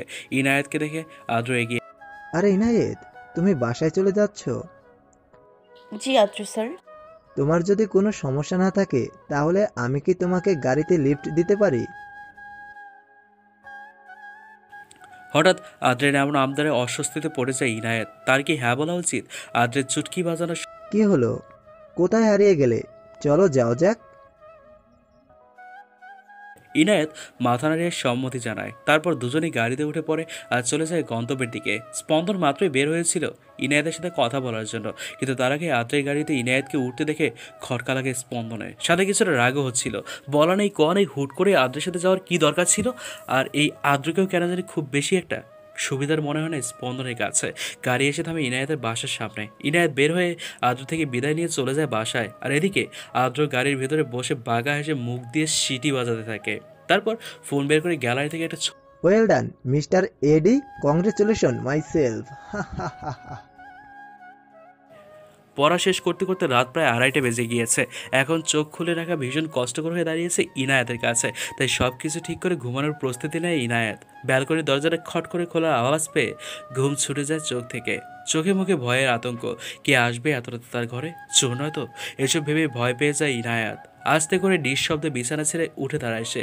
এদিকে স্পন্দন ধীরে ব্যালকনির দরজা খুলছে যাতে ইনায়াত টের না পায়। পর্দার আড়ালে লুকিয়ে অপেক্ষা করছে ইনায়াত, কখন চোর রুমে প্রবেশ করবে আর কখন সে তাকে হাতে নাতে ধরবে। স্পন্দন যখন রুমে প্রবেশ করে তখনই ইনায়াতও পর্দার পেছন থেকে বেরিয়ে আসে। স্পন্দনকে দেখে ইনায়াত চিৎকার দেওয়ার জন্য যেই মুখ খুলবে তখনই স্পন্দন তা খেয়াল করে তড়িৎ গতিতে এসে ইনায়াতের মুখটা চেপে ধরে। ঘটনাক্রমে ইনায়াতের চোখজোড়া কোটর থেকে বেরিয়ে আসার উপক্রম। দুজনের নিঃশ্বাস শুধু একে অপরের উপর আশ্রে পড়ছে। ঠিক ততটাই কাছে দুজনে, এতটাই কাছে দুজনে। ইনায়েত চোখ দিয়ে ইশারা করছে তার মুখ থেকে হাত সরাতে। স্পন্দনও তা বুঝতে পেরে কিছুক্ষণ পর তা হাত সরিয়ে নেয়। মুখ ছাড়তেই জোরে জোরে নিঃশ্বাস নিতে থাকে ইনায়েত। বুক তার এখনও ক্রমশ ঢিপঢিপ ঢিপঢিপ করছে। স্পন্দন এভাবে ষাঁড়ের মতো চিৎকার করতে গিয়েছিলি কেন? আমি ভূত না দানব? স্পন্দনের এমন কথায় ভ্যাবাচাকে খেয়ে যায় ইনায়েত। কি? আমি ষাঁড়ের মতো চিৎকার করি? আর আপনি যে আমার ঘরে চুপি চুপি চোরের মতো প্রবেশ করলেন তা কি?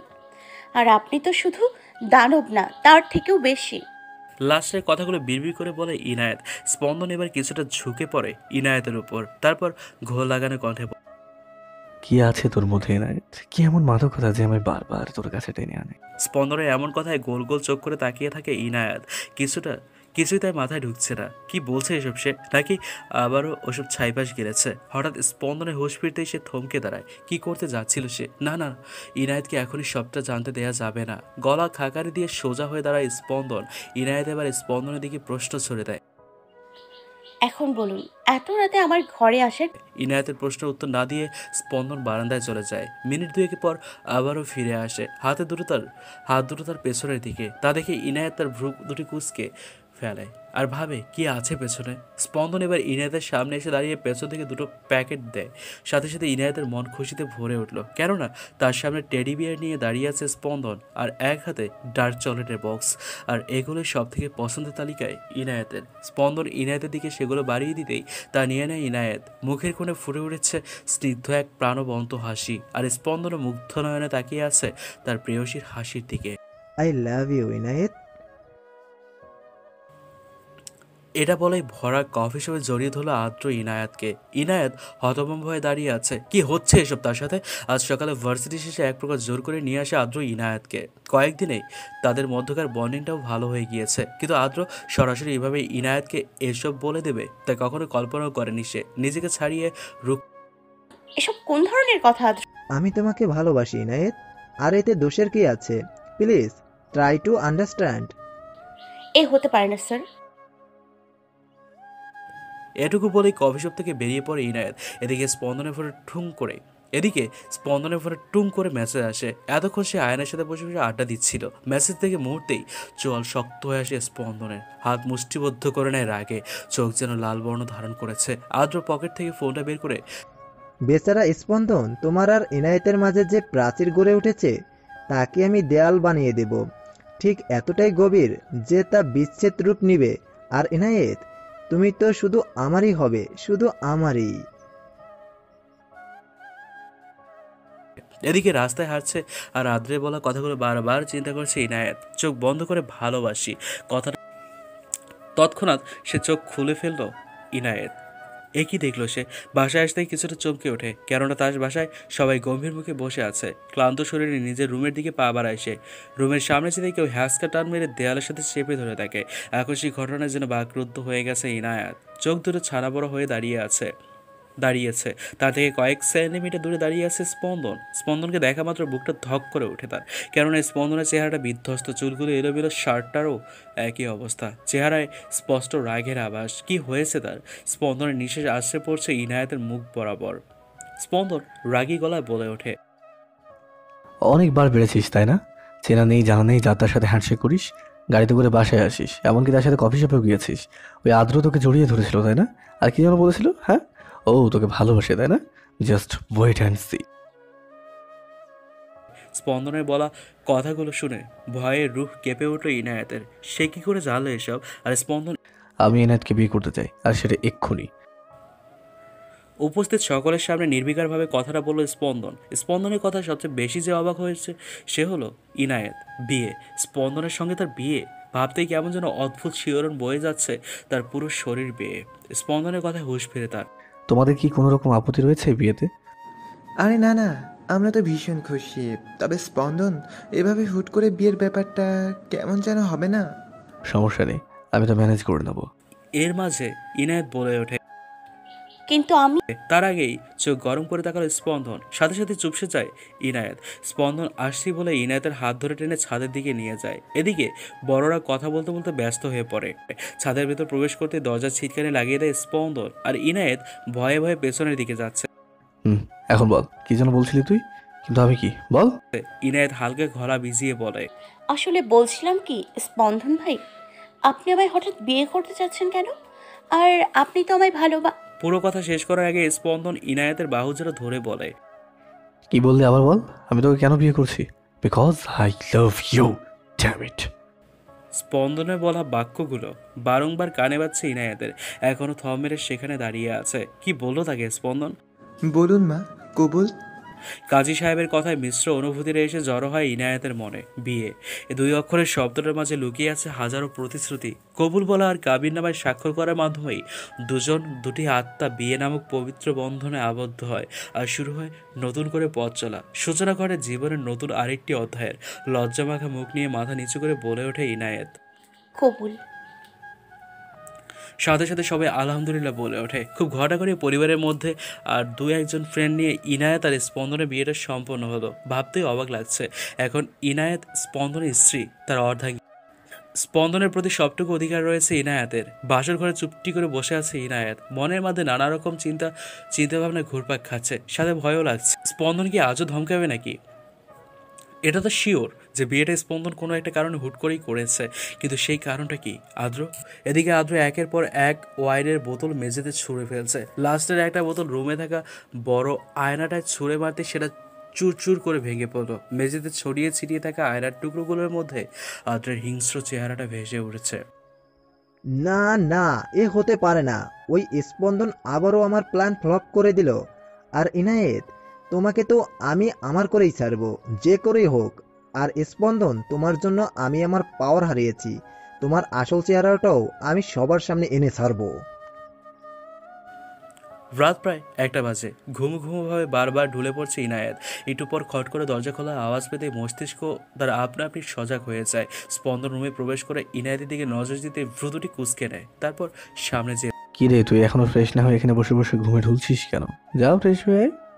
স্পন্দনের কথায় ভেবাচাকে খেয়ে যায় ইনায়েত।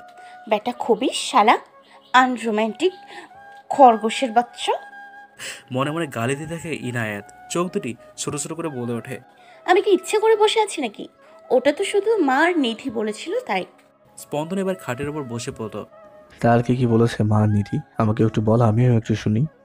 ইনায়েত মুখ বাঁকিয়ে উঠে ওয়াশরুমের দিকে পা বাড়ায়। রাতের টিমটিমে আলো জানালা ভেদ করে ব্যালকনির মেঝেতে এসে পড়েছে।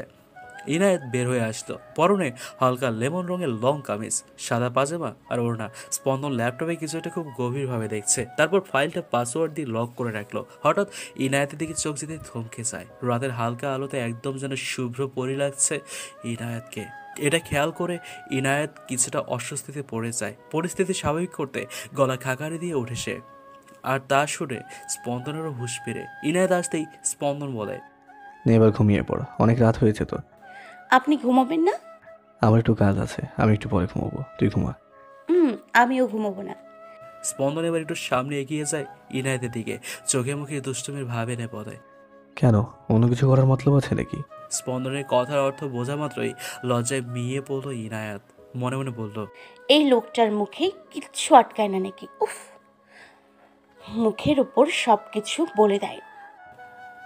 কিছু একটা ভেবে ফট করে বলে দেয়, গান শোনাবেন? হঠাৎ গান শোনানোর আবদারে কি বলবে খুঁজে পায় না স্পন্দন। আমি খালি গলায় গান পারি না তো। কেন কেন?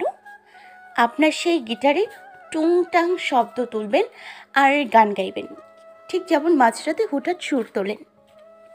লাস্টের কথাটা বলে থতমত খেয়ে গেল ইনায়াত। না না, এটা কি করলাম আমি? এখন যদি জিজ্ঞেস করে যে আমি চুপি চুপি মাঝরাতে তার গান শুনি, তখন কি হবে? আমি কি বলবো এখন? এদিকে স্পন্দন গোল গোল চোখে তাকিয়ে আছে ইনায়েতের দিকে। তুই কি করে জানলি যে আমি মাঝরাতে হুটহাট গান ধরি? বাই এনি চান্স তুই কি চুপি চুপি আমার গান শুনবি? যেটার ভয় পাচ্ছিল সেটাই হলো। কি বলবো এখন ইনায়েত? কি বলবে? যদি ধমক দিয়ে বসে তখন? কিছুটা আমতামতা করে বলে, দু একবার শুনেছি। রাতের আকাশের দিকে পলকহীনভাবে তাকিয়ে আছে নিধি। জীবনটা সত্যিই অদ্ভুত। আচ্ছা, তার আর আয়ানের সম্পর্কটা স্বাভাবিকভাবে থাকলেও পারতো, তবে বিচ্ছেদ কেন হলো? এখন কি আর চাইলেই খুব সহজে তাকে আবারও মেনে নিতে পারবে? আজকেও বিয়ের অনুষ্ঠানের ফাঁকে হঠাৎ করে আয়ান নিধির সামনে এসে দাঁড়ায়, তারপর সবার থেকে আড়াল করে নিয়ে যায় নিধিকে। প্লিজ নিধি, আমাকে এভাবে আর কষ্ট দিও না, আমাকে তিলে তিলে শেষ করে দিও না। আমি জানি আমি ভুল করেছি, কিন্তু একটিবার সুযোগ দাও। কোনোদিন কোনো কষ্ট দেব না, কখনো অভিযোগ তুলতে পারবে না। নিধি এবার ক্রুদ্ধ কণ্ঠে বলে ওঠে, এতটাই যখন ভালোবেসেছিলেন, তাহলে সেদিন আমার তোমার প্রতি ভালোবাসাটাকে প্রত্যাখ্যানিত হতে হয়েছিল কেন? আমি তো তোমার যোগ্য ছিলাম না, তবে আজ কেন এসেছো আমায়? আয়ানকে আর কিছু বলতে না দিয়ে সেখান থেকে চলে আসে নিধি, কিন্তু মনটা তার ক্ষতবিক্ষত হয়ে যাচ্ছিল। তা কিভাবে বোঝাবে সে? হাতে গিটার নিয়ে ব্যালকনিতে বসে পড়ে স্পন্দন। সামনে বসে অধীর আগ্রহে অপেক্ষা করছে ইনায়াত। গিটারের টুংটাং শব্দ তোলায় স্পন্দন দৃষ্টি তার প্রেয়সীর চোখের দিকে। দেখি দেখি জ্বালা বুকের মাঝে এ প্রেমের ফাগুনে, গলে যায় মন মোমের মতো হৃদয়ের আগুনে, বুকে যন্ত্রণা নেই সান্ত্বনা, তো আশা কি থামে? সে স্বপ্ন যে পেল মন খুঁজে, তো তোমারই নামে প্রেম আমার, ও প্রেম আমার, প্রেম আমার, প্রেম আমার। গান শেষ হতেই স্পন্দন খেয়াল করে ইনায়েত ঘুমিয়ে পড়েছে। তা দেখে মুচকি হাসি হেসে দেয় সে। সকালবেলার মিষ্টি রোদের সোনালি আলোর ঝলকানি চোখে পড়তে মিটমিট করে তাকায় ইনায়াত। চোখ খুলে খেয়াল করে সে বিছানায় শোয়া, কিন্তু যেটুকু মনে পড়ছে খুব সম্ভবত সে গতকাল রাতে ব্যালকনিতে বসে বসে স্পন্দনের গলায় গান শুনছিল, আর তার মাঝেই ঘুমিয়ে পড়েছিল। তবে কি স্পন্দনে তাকে নিয়ে এসছে? ভাবতেই একরাশ লজ্জায় এসে ভিড় জমায়। শাওয়ার শেষ করে ওয়াশরুম থেকে বের হয় স্পন্দন। স্পন্দনের দিকে চোখ যেতেই ইনায়েতের চোখ যেন চড়ক গাছ, খালি গায়ে বিন্দু বিন্দু পানি জমে আছে। ফর্সা শরীরে যেগুলো দেখতে একদম মুক্তোর মতো মনে হচ্ছে। ভেজা চুলগুলো কপালের সাথে লেপ্টে রয়েছে, যার কারণে সবচেয়ে আকর্ষণীয় লাগছে।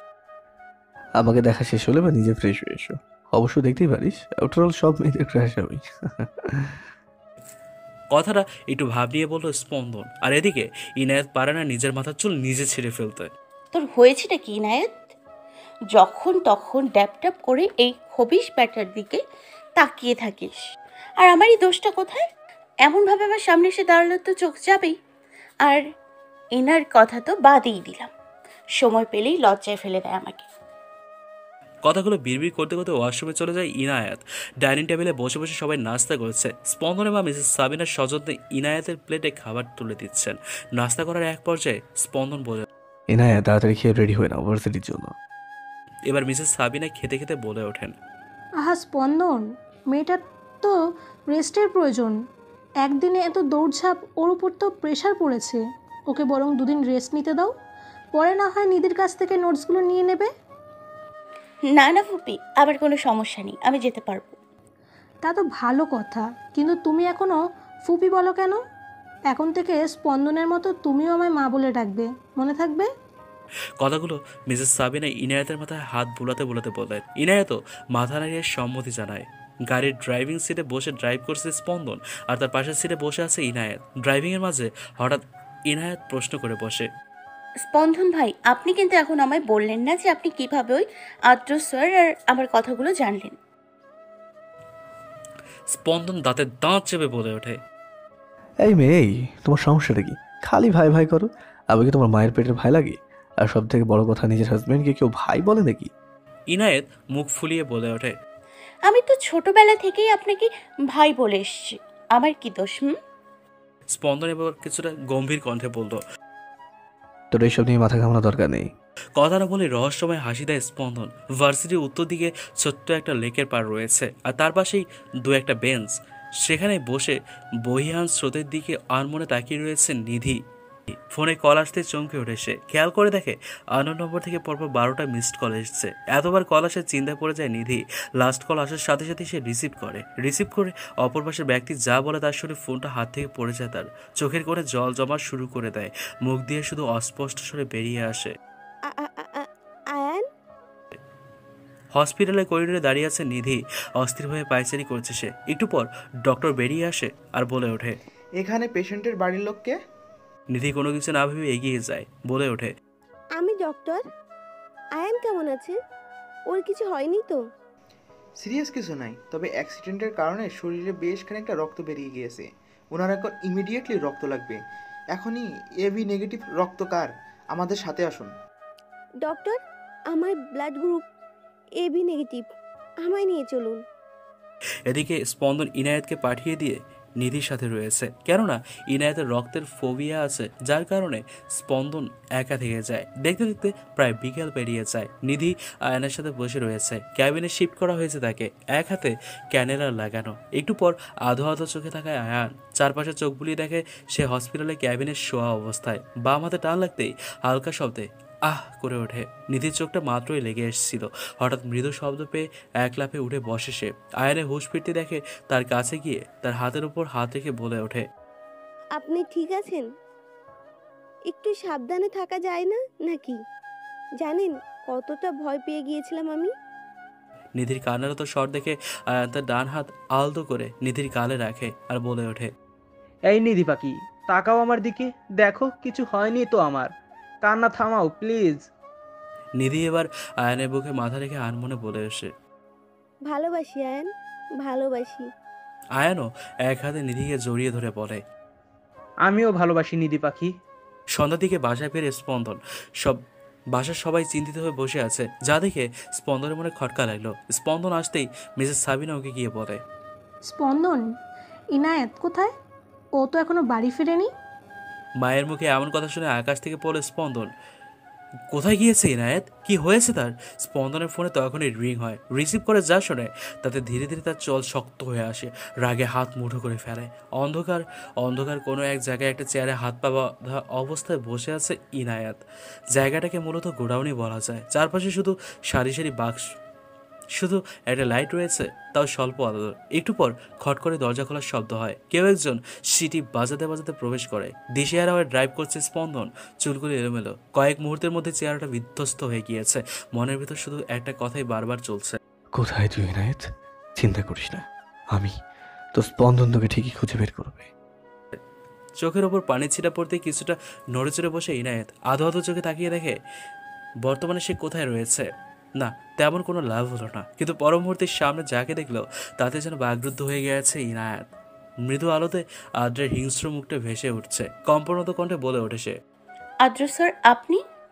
ইয়া ইনায়েত, ব্লেভস, আমি দ্য গ্রেট এডি ওরফে আদ্র জুহাইয়ের। এসবের মানে কি? আমাকে এভাবে এখানে তুলে নিয়ে এসেছেন কেন?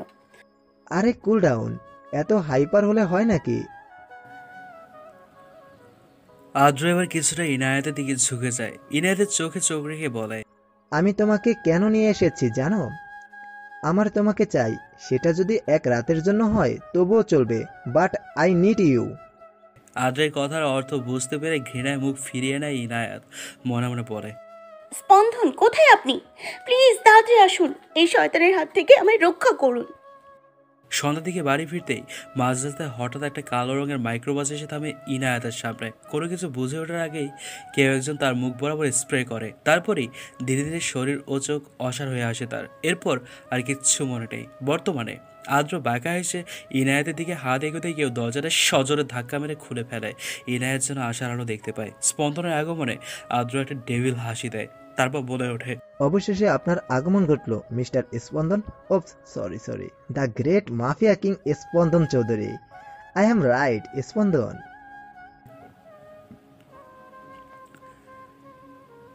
আদ্রের মুখে এসব কথা শুনে ইনায়েত যেন অবাক হওয়ার শেষ পর্যায়ে চলে গিয়েছে। Mafia king? তাও আবার স্পন্দন? এ কি করে সম্ভব? না না, হতে পারে না।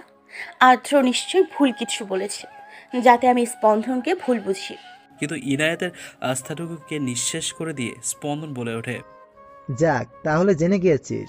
অবশ্য তোর জানারই কথা, তাই না এডি? আদ্র এবার উচ্চ গলায় বলে, শুধু তোর জন্য, শুধুমাত্র তোর জন্য আমি সব হারিয়েছি। আমার মাফিয়ার পাওয়ার, রাজত্ব, সবকিছু তুই আমার কাছ থেকে সবকিছু কেড়ে নিয়েছিস। তোর জন্য আমাকে 5 বছর দেশের বাইরে পালিয়ে পালিয়ে থাকতে হয়েছে। আর তুই ভাবছিস আমি এত সহজে তোকে ছেড়ে দেব? নো মিস্টার স্পন্দন, নো। তুই আমার কাছ থেকে আমার পাওয়ার কেড়ে নিয়েছিস। আমিও তোর কাছ থেকে তোর সবচেয়ে প্রিয় জিনিস, তোর ইনায়েতকে কেড়ে নেব। এদিকে ইনায়েত নির্বাক শ্রোতা হয়ে বসে আছে। সে যে তার কান দুটোকে বিশ্বাস করতে পারছে না। সে তো কল্পনায় ভাবেনি স্পন্দন এসব কর্মকাণ্ডের ব্যাপারে। আচমকা আদ্র তার পকেট থেকে একটা ধারালো নাইফ বের করে ইনায়েতের গলা বরাবর ধরল। হঠাৎ করেই গলায় ছুরি ধরায় কিছুটা ভয় পেয়ে যায় ইনায়েত। ছুরিটা ধারালো হওয়ায় গলার সাথে ধরতেই সাইড থেকে কিছুটা অংশে কেটে যায় ইনায়েতের। সাথে সাথেই মৃদু শব্দে ইনায়েতের মুখ থেকে আহ শব্দ বেরিয়ে এলো, যা দেখে স্পন্দনের মাথায় রাগের আর তীব্র থেকে তীব্রতর হতে থাকে। ক্রুদ্ধ কণ্ঠে বলে ওঠে, আদ্র, হাউ ডেয়ার ইউ! তোর সাহস হয় কি করে এনায়েতের গায়ে আঘাত করার? ছেড়ে দে, না হলে আমার থেকে খারাপ কেউ হবে না। সো স্যাড, তাই না স্পন্দন? দেখো এবার নিজের প্রিয় জিনিসটাকে তিলে তিলে শেষ হয়ে যেতে দেখো। আদ্রের কথায় হঠাৎ করে হো হো করে হেসে দেয় স্পন্দন। হঠাৎ এমন হাসির কারণ খুঁজে পায় না আদ্র। স্পন্দন এবার কিছুটা বাঁকা হেসে বলে ওঠে, আহা ধ্রুব, তুমি এখনো বোকায় রয়ে গেলে। তোমার কি মনে হয় তুমি আমার সামনে দাঁড়িয়ে আমার প্রেয়সীকে আমার কাছ থেকে কেড়ে নিতে পারবে? তাহলে তো আমি দ্য গ্রেট মাফিয়া কিং হতাম না। বাট তুমি সেই রহস্যটা জানার আগেই তোমাকে পৃথিবীর মায়া ত্যাগ করতে হবে। বলেই শার্টের পেছন থেকে গান বের করে পরপর 3টা গুলি শুট করে দেয় আদ্রকে। এদিকে রক্তের কয়েকটা ফোঁটা ছিটে পড়ে ইনায়েতের হাতে, যা দেখে আটকে উঠে সে। আজ আয়ানকে হসপিটাল থেকে রিলিজ দেওয়া হয়েছে। শরীরটা দুর্বল হওয়ার কারণে বাসায় গিয়ে প্রপার রেস্ট নিতে বলেছে ডক্টর। নিধিও আয়ানের সঙ্গে তাকে বাসায় ড্রপ করে দিয়ে আসবে। গাড়িতে বসতেই নিধি আলতো করে মাথাটা আয়নার কাঁধে রাখে। আয়ানও তার হাতটা নিধির হাতের মুঠোয় নিয়ে নেয়। তারপর মৃদু স্বরে বলে ওঠে, নিধি পাখি। এতদিন পর আয়নার কণ্ঠে নিধি পাখি নামটা শুনে শিউরে ওঠে নিধি। মনের মধ্যে অদ্ভুত ভালো লাগে এসে জমা হয়। আলতো কণ্ঠে বলে, মাফ করে দিও আমায় নিধি পাখি, অনেক কষ্ট দিয়েছি তোমায়। ভালোবাসি নিধি পাখি। আমিও ভালোবাসি প্রিয়। আদ্র নিধর লাশটার সামনে নির্বাক হয়ে বসে আছে ইনায়েত। সে যেন অনুভূতিহীন। তারই সামনে স্পন্দন আদ্রকে মেরে ফেলতো। সে তো সবসময় এই খুনাখুনি থেকে 10 হাত দূরে থাকতো। তবে আজ এসব কি? স্পন্দন এগিয়ে এসে ইনায়েতের গলায় কাটা জায়গায় হাত রাখতে ছিটকে সরে যায় ইনায়েত। স্পন্দন ভ্রু কুঁচকে তার দিকে তাকালে বলে ওঠে, আপনি আমায় ছোবেন না। আপনি একজন খুনি, আর আপনি তো একজন মাফিয়া। স্পন্দন খুব ভালো করেই বুঝতে পেরেছে যে ইনায়েত এখনও শকটের ভেতর রয়েছে, আর সেই ফোবিয়াও কিছুটা পড়েছে। ইনায়েতকে বারবার বোঝানোর পরও সে একই প্রলাপ বারবার বকে চলেছে। এক পর্যায়ে না পেরে স্পন্দন ইনায়ের ঠোঁট দুটো নিজ দখলে নিয়ে নেয়। আকস্মিক ঘটনায় ইনায়েত একদম বিড়াল ছানার মতো চুপটি মেরে যায় আর চোখ দুটো আবেশে বন্ধ করে ফেলে। মিনিট 5 পর স্পন্দন ইনায়েতের ওষ্ঠদয় ছেড়ে দেয়। এতক্ষণে ইনায়েত শান্ত হয়ে গিয়েছে। এদিকে ইনায়েত চুপ হয়ে গেলেও চোখ দিয়ে অনবরত টুপটুপ করে জল গড়িয়ে পড়ছে। স্পন্দন আলতো করে তার হাতটা ইনায়েতের গালে রেখে বলে ওঠে, ইনায়েত। ইনায়েত কিছু না বলে সোজা হয়ে দাঁড়িয়ে যায়, আর কিছু না বলে বাইরের দিকে হাঁটা শুরু করে। স্পন্দন শুধু ইনায়েতের যাওয়ার পরে তাকে দীর্ঘশ্বাস ফেলে, কেননা সে খুব ভালো করেই জানে তার প্রেয়সীর মনে পাহাড় সমান অভিমান জমা হয়েছে, আর সেই অভিমান ভাঙতেও প্রচুর কাঠখড় পোড়াতে হবে। গাড়ি চলছে আপন গতিতে। বাইরের শোষ ঠান্ডা হাওয়া এসে ছুঁয়ে দিয়ে যাচ্ছে বারবার ইনায়েতকে, কিন্তু তার মধ্যে তেমন কোনো প্রতিক্রিয়া নেই। মুখটা গম্ভীর করে বসে আছে আনমনে। এদিকে স্পন্দন আর চোখে কিছুক্ষণ পরপর ইনায়েতের দিকে তাকাতেই বুকটা মোচড় দিয়ে উঠল স্পন্দনের, কেননা তার প্রেয়সীর চেহারায় এক আকাশ কালো মেঘেরা জমা হয়ে এসেছে। বাড়িতে ফিরতেই রাত প্রায় 3টে বেজে যায়। বাড়ির সবাই হয়তো ঘুমিয়ে পড়েছে। মেইন দরজাটা আস্তে আস্তে করে খুলে স্পন্দন, মিসেস সাবিনা এবং মিসেস সাদাত অর্থাৎ স্পন্দনের বাবা সকলেই ঘরে চিন্তিত হয়ে বসে আছেন, অপেক্ষা করছেন স্পন্দন আর ইনায়েতের জন্য। মিসেস সাবিনা ওড়না দিয়ে চোখের জলগুলো আড়াল করে বলে ওঠে, ছেলেটা সে কখন বেরিয়েছে, এখনো বাড়িতে ফেরার নামগন্ধ নেই। না জানি ইনায়েতকে আদৌ পেয়েছে কিনা। কি যে হচ্ছে। মিস্টার সাদাত ও তার স্ত্রীকে সান্ত্বনা দিচ্ছেন। এরই মাঝে পেছন থেকে স্পন্দন মা। স্পন্দনের গলা শুনতেই পেছনে তাকান মিসেস সাবিনা। ক্লান্ত দেহে বিধ্বস্ত হয়ে দাঁড়িয়ে আছে স্পন্দন, আর তার পেছনে গুটিসুটি মেরে দাঁড়িয়ে আছে ইনায়াত। দুজনকে সাবধানে বাড়ি ফিরতে দেখে স্বস্তির নিঃশ্বাস ফেলেন মিসেস সাবিনা আর মিস্টার সাদাত। মিসেস সাবিনা গিয়ে ইনায়েতকে জড়িয়ে ধরলেন, মাথায় হাত বুলিয়ে দিতে দিতে বললেন, তুমি ঠিক আছো ইনায়েত? কিছু হয়নি তো তোমার? ইনায়েত ভাঙ্গা কণ্ঠে বলে ওঠে, কিছু হয়নি মা আমার। মুখে বললেও চোখে ভেসে উঠেছে বারংবার সেই ঘটনা, রক্তের দাগ। কাঁপা কাঁপা কণ্ঠে বলে উঠল সে, মা আপনাকে কিছু বলার ছিল। ইনায়েতের কথা শুনে স্পন্দন কিছুটা ভরকে যায়। মনে মনে ভাবতে থাকে যদি ইনায়েত সবটা বলে দেয় মাকে, তাহলে। মা আমি কিছুদিন আমার বাসায় যেতে চাই। কেন? কিছু কি হয়েছে তোমার আর স্পন্দনের মাঝে? ইনায়েত এক পলক স্পন্দনের দিকে তাকিয়ে বলে ওঠে, না না মা, তেমন কিছু নয়। আসলে কিছুদিন আমি একটু একা থাকতে চাই। স্পন্দন মনে মনে রাগ বসলেও মুখে কিছু প্রকাশ করলো না। হ্যাঁ, সে অনেক বড় একটা সত্যি লুকিয়েছে, তাই বলে কি তাকে ছেড়ে চলে যাওয়াটা কি খুব জরুরি? তাকে কিছু বলার সুযোগটা তো দেবে। সদ্য ভোরের আলো ফোটার পরপরই ইনায়েতের চোখের ঘুমটা ছুটে যায়। পাখিরাও কিচিরমিচির করা শুরু করে দিয়েছে। পাশে তাকিয়ে দেখে স্পন্দন ঘুমিয়ে রয়েছে। কি নিষ্পাপ লাগছে তাকে, ঘুমন্ত চেহারাটা বড্ড বেশি মায়াবী লাগছে। অথচ অথচ কে বলবে এই মানুষটার ভিতরে লুকিয়ে রয়েছে হাজারো রহস্য। দুদিন পার হয়ে গিয়েছে। ইনায়েত সবার সাথে কথা বলে স্পন্দনকে কিছুটা এড়িয়ে চলে। সে কি করে পারলো এত বড় কথা তার থেকে লুকাতে? কফি শপে বসে আছে ইনায়েত, নিধি আর আয়ান। ইনায়েত মুখটা গম্ভীর করে বসে রয়েছে আর টেবিলে আঙ্গুল দিয়ে আঁকিবুকি করছে। নিধি নীরবতা ভেঙে বলল, দেখ ইনায়েত, যা হয়েছে হয়েছে, সব ভুলে যা। ইসমান ভাইয়াকে তো তুই ভালো করে চিনিস, জানিস সে যে কখনো কোনো ভুল কাজ করে না। আমিও শুনে অবাক হয়েছি, তবে আয়ান আমাকে সবটা বলেছে। ইসমান ভাইয়ার সাথে আমার কথা হয়েছে, সে সত্যি অনেক কষ্টে রয়েছে। ইনায়েত অবাক চোখে তাকালো আয়ানের দিকে, তারপর জিজ্ঞেস করলো, আয়ন ভাইয়া আপনি সবটা জানতেন, তারপরেও আমায় কিছু বলেননি আপনি? আমায় মাফ কর বোন, স্পন্দনের করা আদেশ ছিল তোকে কিছু জানতে দেয়া যাবে না এ ব্যাপারে। ওর তোকে নিয়ে অনেক ইনসিকিউরিটি ছিল, আর এটা যদি তোর পড়াশোনায় এফেক্ট ফেলে, তাই ও তোকে কিছু জানতে দেয়নি। আর তুই রাগ করবি কিনা জানি না, আমিও মাফিয়া গ্যাংয়ের ভিতরে রয়েছি। এক কথায় বলতে পারিস স্পন্দনের ডান হাত। আর মাফিয়া বলতে যে শুধু খুনাখুনি করে এমনটা নয়, আর সে যে নিরীহ কোনো মানুষকে খুন করে এমনটাও নয়। যারা এই সমাজের কিট মনে করে দেশের কোনো ইম্পর্টেন্ট প্রজেক্টের সুরক্ষা ইত্যাদি কাজ করে স্পন্দন, যাকে এক কথায় বলে হিডেন মাফিয়া। ইনায়েতের মাথা যেন ঝিমঝিম করছে। একের পর এক রহস্য তার সামনে এসে জড়ো হচ্ছে। কি হচ্ছে এসব তার সাথে? রাতের মিটিমিটে আলোয় বেশ আলোকিত হয়ে রয়েছে চারিপাশ। চোখ যেন নির্ঘুম ইনায়েতের। রাত প্রায় 12টা বেজে গিয়েছে। একটু পর স্পন্দন ব্যালকনি দিয়ে নিঃশব্দে ঢুকে পড়ে। রুমে এসে দেখে ইনায়েত চুপটি করে খাটের এক প্রান্তে গুটিসুটি মারে বসে আছে। কাঁধে কারো স্পর্শ পেয়ে চমকে ওঠে ইনায়েত। পেছনে ঘুরে দেখে স্পন্দন দাঁড়িয়ে রয়েছে। কয়েকদিনের তফাতে যেন স্পন্দন পুরোটাই বদলে গিয়েছে। চুলগুলো বড় বড় হয়ে গেছে। ইনায়েতের সামনে হাঁটু গিরে বসে পড়ে স্পন্দন। তার কোলে মাথা রেখে কয়েক ফোঁটা চোখের জল ফেলে। এদিকে ইনায়েত হালকা শিউরে ওঠে স্পন্দনের স্পর্শ পেয়ে। ইনায়েতের কোলে মাথা রেখেই বিড়বিড় করে বলে ওঠে স্পন্দন, প্লিজ আমাকে আর কষ্ট দিস না, আমাকে তোর থেকে দূরে সরিয়ে দিস না ইনায়েত। ভীষণ কষ্ট হয় তোকে ছাড়া থাকতে। স্পন্দনের মুখে এমন কথাবার্তা শুনে মনের ভেতর ঝড় বয়ে যাচ্ছে ইনায়েতের। সে কি পারবে আবার স্পন্দনকে ফিরিয়ে নিতে? রুমটা বিভিন্ন ক্যান্ডেল দিয়ে সাজানো হয়েছে। ক্যান্ডেলের চারপাশে গোলাপের পাপড়ি ছিটানো। বাইরে ওয়েদারটাও আজ দারুণ। কালো রঙের একটা শাড়ি, কালো রঙের চুড়ি, কপালে ছোট্ট একটা কালো টিপ। হালকা সাজে নিজেকে সাজিয়ে তুলেছে ইনায়েত।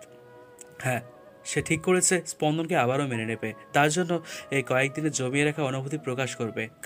কারণ সে যে ভালোবেসে ফেলেছে স্পন্দনকে। কাল রাতে ইনায়েতের কাছে যাওয়ার পর মনটা আগের চেয়ে কিছুটা হালকা হয়েছে। তবে ইনায়েত এখনও স্পন্দনের কোনো কথার উত্তর দেয়নি, তার সাথে কথাও বলেনি। তাহলে কি তার প্রেয়সী তাকে কোনোদিনও ক্ষমা করবে না? এসব ভাবতে ভাবতেই স্পন্দন বাসায় প্রবেশ করে। নিজের ঘরটায় কেমন যেন শূন্যতা অনুভব হয় এখন।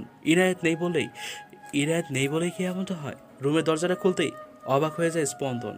অন্ধকার রুমটা ছোট্ট ছোট্ট ক্যান্ডেল দিয়ে আলোকিত করা। গোলাপ আর বেলি ফুলের সুবাসটাও এসে বারবার তার নাকে বাজছে। কে করছে এসব? কে করেছে? তাহলে কি ইনায়েত ফিরে এসছে? কথাগুলো আওড়াতে স্পন্দনের চোখ পড়ে ব্যালকনির দিকে। কালো শাড়ি পরিয়ে একটা মেয়ে দাঁড়িয়ে রয়েছে। খোলা লম্বা চুলগুলো বাতাসের সাথে যেন খেলা করছে। রাতের আবছা আলো তার জ্বলন্ত ক্যান্ডেলগুলোর আলোতে ইনায়েতকে যেন একদম স্নিগ্ধ আর আকর্ষণীয় লাগছে। স্পন্দন আর মনে বলে ফেলে, শ্যামাঙ্গিনী। ধীর পায়ে এগিয়ে যায় ইনায়েতের দিকে। কাঁধের উপর কারো চেনা পরিচিত নিঃশ্বাস আশ্রে পড়ায় শিউরে ওঠে ইনায়েত। স্পন্দন তার হাত দুটো এগিয়ে ইনায়েতের কোমরে রাখে। এদিকে ইনায়েত আবেশে চোখ বন্ধ করে নিঃশ্বাসের শব্দ শুনতে থাকে। স্পন্দন তার ঠোঁট যুগল এগিয়ে নিয়ে যায় ইনায়েতের কানের কাছে, ফিসফিসিয়ে বলে ওঠে, কে আছে এমন তোর মাঝে ইনায়েত? কি এমন মাদকতা যে আমায় বারবার তোর প্রেমে নতুন করে ফেলতে বাধ্য করে? শাড়িতে আজ তোকে বড্ড বেশি মায়াবী লাগছে শ্যামাঙ্গিনী। শ্যামাঙ্গিনী। এই শ্যামাঙ্গিনী নামটা শুনে ইনায়েতের সর্বাঙ্গে এক অদ্ভুত শিহরণ বয়ে যায়। আজ তোকে খুব করে কাছে পেতে ইচ্ছে করছে ইনায়েত, যেখানে থাকবে না কোনো বাধা, কোনো বারণ, দুজনের মাঝে থাকবে না কোনো দূরত্ব, হব মিলেমিশে দুজন একাকার। দেবে কি সেই অনুভূতি, মায়াবতী? কথাগুলো শুনে লজ্জায় মাটিতে মিশে যাওয়ার অবস্থা ইনায়েতের। গালগুলো লাল আভা ধারণ করেছে। কোনো কিছু না বলে পেছনে করে সেও স্পন্দনকে জড়িয়ে ধরে। স্পন্দনও তার উত্তর পেয়ে যায়, তাই সেও মুচকি হেসে ইনায়েতকে কোলে তুলে নেয় এবং রুমে প্রবেশ করে। অতঃপর রাত যত গভীর হতে থাকে, ভালোবাসার প্রজাপতি দুটো একসাথে মিশে যেতে থাকে। সকালের আলো চোখে পড়তে ঘুম ছেড়ে যায় ইনায়েতের। এতক্ষণ আষ্টে পৃষ্ঠে জড়িয়ে স্পন্দনের বুকে মাথা রেখে ঘুমাচ্ছিল সে। গত রাতের কথা মনে পড়তে লজ্জায় লাল হয়ে যায় সে। কিছুক্ষণ স্পন্দনের দিকে তাকিয়ে থাকে সে, তারপর তার গালের কোণে থাকা তিলটার উপর আঁকিবুকি করতে থাকে সে। চোখ দুটো বন্ধ রেখেই হঠাৎ খপ করে ইনায়েতের হাত ধরে ফেলল স্পন্দন। এতে কিছুটা হকচকিয়ে যায় ইনায়েত। তারপর মুখ ফুলিয়ে বলে ওঠে, আপনি জেগেছিলেন? তাহলে এতক্ষণ অযথা ঘুমানোর ভান ধরেছিলেন কেন? স্পন্দন ঘুরে ইনায়েতকে দু হাতে জড়িয়ে ধরে আর দুষ্টুমির ভাব নিয়ে বলে, যদি ঘুমানোর ভানটা না করতাম তাহলে জানতাম কি করে যে আমি ঘুমিয়ে থাকলে আমার ওটা লুকিয়ে লুকিয়ে আমায় আদর করে। ইনায়েত স্পন্দনের দুষ্টুমি বুঝতে পেরে স্পন্দনকে কিছুটা ধাক্কা দিয়ে উঠে চলে যায়। আর স্পন্দন ইনায়েতের যাওয়ার পানে চেয়ে হাসতে থাকে। সকালে নাস্তা সেরে একটু কাজে বের হয় স্পন্দন। বিকেলের দিকে বাড়ি ফিরে এক কাপ চা নিয়ে স্পন্দনের সামনে দাঁড়ায় ইনায়েত। তারপর বসতে বসতে বলে, আচ্ছা স্পন্দন, আপনি তো আমায় এটা বললেন না যে ওই দিন আদ্রের ডিয়ার আমাকে কিভাবে খুঁজে পেলেন? স্পন্দন এক পলক ইনায়েতের দিকে তাকিয়ে বলল, তোর আর গোয়েন্দাগিরি গেল না তাই না? আচ্ছা বলছি, ফ্ল্যাশব্যাক। তুই যখন আদ্র ডেরাই তখন আমি আমার লোকেদের কাজে লাগিয়ে দিই, অ্যান্ড কিছুক্ষণ পরই এমন একটা ইনফরমেশন পাই তাতে তোকে পাওয়াটা সহজ হয়ে যায়। রিধিতাকে তো চিনিস, কোনোভাবে জানতে পারি রিধিতা আর আদ্রের মাঝে ডিপ রিলেশন রয়েছে। তো রিধিতার কাছে গেলে নিশ্চয়ই কোনো ক্লু পাওয়া যাবে। দেন রিধিতার আদ্র যে বাড়িতে থাকতো সেখানে যাই, আর রিধিতাকেও পাই। দেন সেখানে গিয়ে ওর কাছ থেকে ব্ল্যাকমেল করে সব ইনফরমেশন কালেক্ট করে ওর একটা বন্দোবস্ত করে ফেলি। দেন পরেরটা তো তুই জানিসই। ইনায়েত ব্রুকুসকে তাকিয়ে বলে, কেমন বন্দোবস্ত? কিছু জিনিস সিক্রেটই থাক শ্যামাঙ্গিনী। ইনায়েত মুখ ফুলিয়ে বসে থাকে। দেখতে দেখতে প্রায় 6 মাস কেটে গিয়েছে। স্পন্দন আর ইনায়েতের মাঝে সম্পর্কটা আগের চেয়ে অনেক ভালো হয়ে গিয়েছে। আজ নিধি আর আয়ানের বিয়ে। অবশেষে দুটো পরিবারের সম্মতিতে নিধি আর আয়ানের সম্পর্কটা বিয়েতে রূপ নিয়েছে। স্পন্দন আর ইনায়েতও এসেছে আজকে তাদের বিয়েতে। সকাল থেকেই কেমন যেন মাথাটা ঝিমঝিম করছে আর শরীরটাও দুর্বল লাগছে ইনায়েতের। অ্যাসিডিটি হয়েছে ভেবে আর কিছু জানায়নি স্পন্দনকে। বিদায়ের সময় নিধি পালাক্রমে এক জনকে ধরে কাঁদতে থাকে। ইনায়েতকে ধরে কাঁদার সময় ইনায়েত বলে ওঠে, এভাবে ফ্যাচ ফ্যাচ করে কাদা বাদ দে, না হলে একবার মেকআপ নষ্ট হয়ে গেলে আয়ান ভাই তোকে দেখে গাড়িতে বসে হার্ট অ্যাটাক করবে। উপস্থিত পরিস্থিতিতেও নিধি ফিক করে হেসে দিল। বেস্ট ফ্রেন্ড বুঝি এমনই হয়। অনুষ্ঠান শেষে বাড়ি ফিরতে মাথাটা আবারও চক্কর দিয়ে উঠল ইনায়েতের। এবার আর টাল সামলাতে না পেরে পরিচিতি নিলে স্পন্দন এসে তা খেয়াল করে আর দ্রুত গতিতে এগিয়ে এসে ইনায়েতকে ধরে ফেলে। ততক্ষণে ইনায়েত জ্ঞান হারিয়ে ফেলেছে। কয়েকবার গালের চাপড় মারলেও কোনো লাভ হলো না, কোনো লাভ হয় না। তাই দ্রুত স্পন্দন ইনায়েতকে কোলে নিয়ে বেডরুমে পা বাড়ায়। ডক্টর এসে ইনায়েতকে চেক আপ করছে। কিছুক্ষণ পর মিটমিট করে তাকালো ইনায়েত। আশেপাশে একবার চোখ বুলিয়ে নেয় সে। কিছুক্ষণ পর ডক্টর হাসি মুখে স্পন্দনকে উদ্দেশ্য করে বলেন, congratulation mister Spandan, you are going to be a father. Mrs Injat is a pregnant. কথাটা শুনে ইনায়েতের খুঁজিতে চোখের কোণে জল চিকচিক করে উঠল। সে মা হবে। তার ভেতরে একটা ছোট্ট প্রাণ ধীরে ধীরে বেড়ে উঠবে।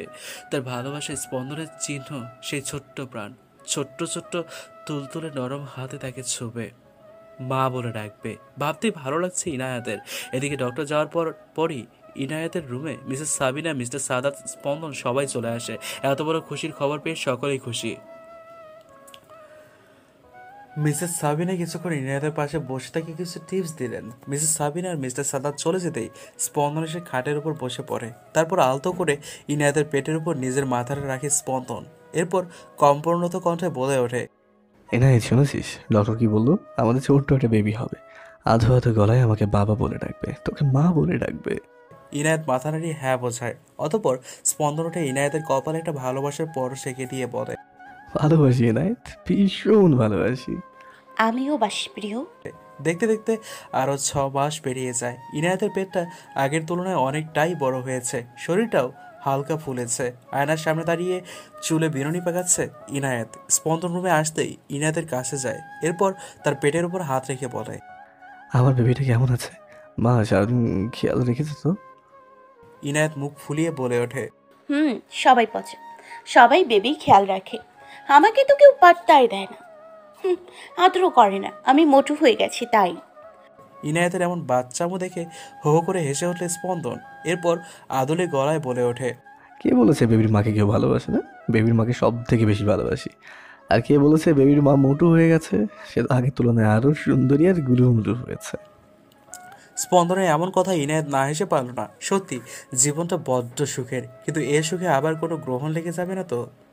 গধূলির লাল আভা ছড়িয়ে ছিটিয়ে আসছে পশ্চিম আকাশ জুড়ে, সাথে মৃদু শো শো হাওয়া। বিকেলটা উপভোগ করছে ইনায়েত ছাদে দাঁড়িয়ে। তার প্রেগনেন্সির 8 মাস চলছে। আজ কেন যেন ইনায়েতের মনটা আনচান আনচান করছে। কিছু কি হবে? আজান দেওয়ার আগেই সে নিচের দিকে পা বাড়ায়। মাঝের সিঁড়িটায় আসতে আচমকা বা পা পিছলে যায়, সাথে সাথে গড়িয়ে পড়ে সিঁড়ি জুড়ে সে। এই বুঝি জীবন শেষ। হসপিটালের অপারেশন থিয়েটারের সামনে নির্বাক হয়ে দাঁড়িয়ে রয়েছে স্পন্দন। কি থেকে কি হয়ে গেল? কাঁদতে কাঁদতে চোখের অবস্থা ছিল বেহাল। তখনকার ঘটনা। সন্ধ্যার আগে বাড়ি ফিরে স্পন্দন মায়ের কাছে জিজ্ঞেস করতেই সে জানায় ইনায়েত ছাদে। তখনই মনের ভেতর কেমন যেন খটকা লাগে স্পন্দনে। সে এক মুহূর্ত দেরি না করে পা বাড়ায় ছাদের দিকে। মা সিঁড়িতে যেতেই আতকে ওঠে সে। ইনায়েতের রক্তাক্ত শরীরটা সিঁড়ির এক প্রান্তে পড়ে আছে। এক মুহূর্তের জন্য যে স্পন্দনের পুরো দুনিয়াটাই থমকে গিয়েছে। সে দৌড়ে ইনায়েতের কাছে যায় আর তার গালে হাত বুলিয়ে বলতে থাকে, এই নাহিদ, কি হয়েছে তোর? প্লিজ চোখটা খুলে রাখ না, আমি এক্ষুনি তোকে হসপিটাল নিয়ে যাচ্ছি। প্লিজ ধৈর্য ধর। ইনায়েত শুধু আলতো কণ্ঠে বলে, আমার বাচ্চা। স্পন্দন আর দেরি করে না, ইনায়েতকে হসপিটালে নিয়ে আসে।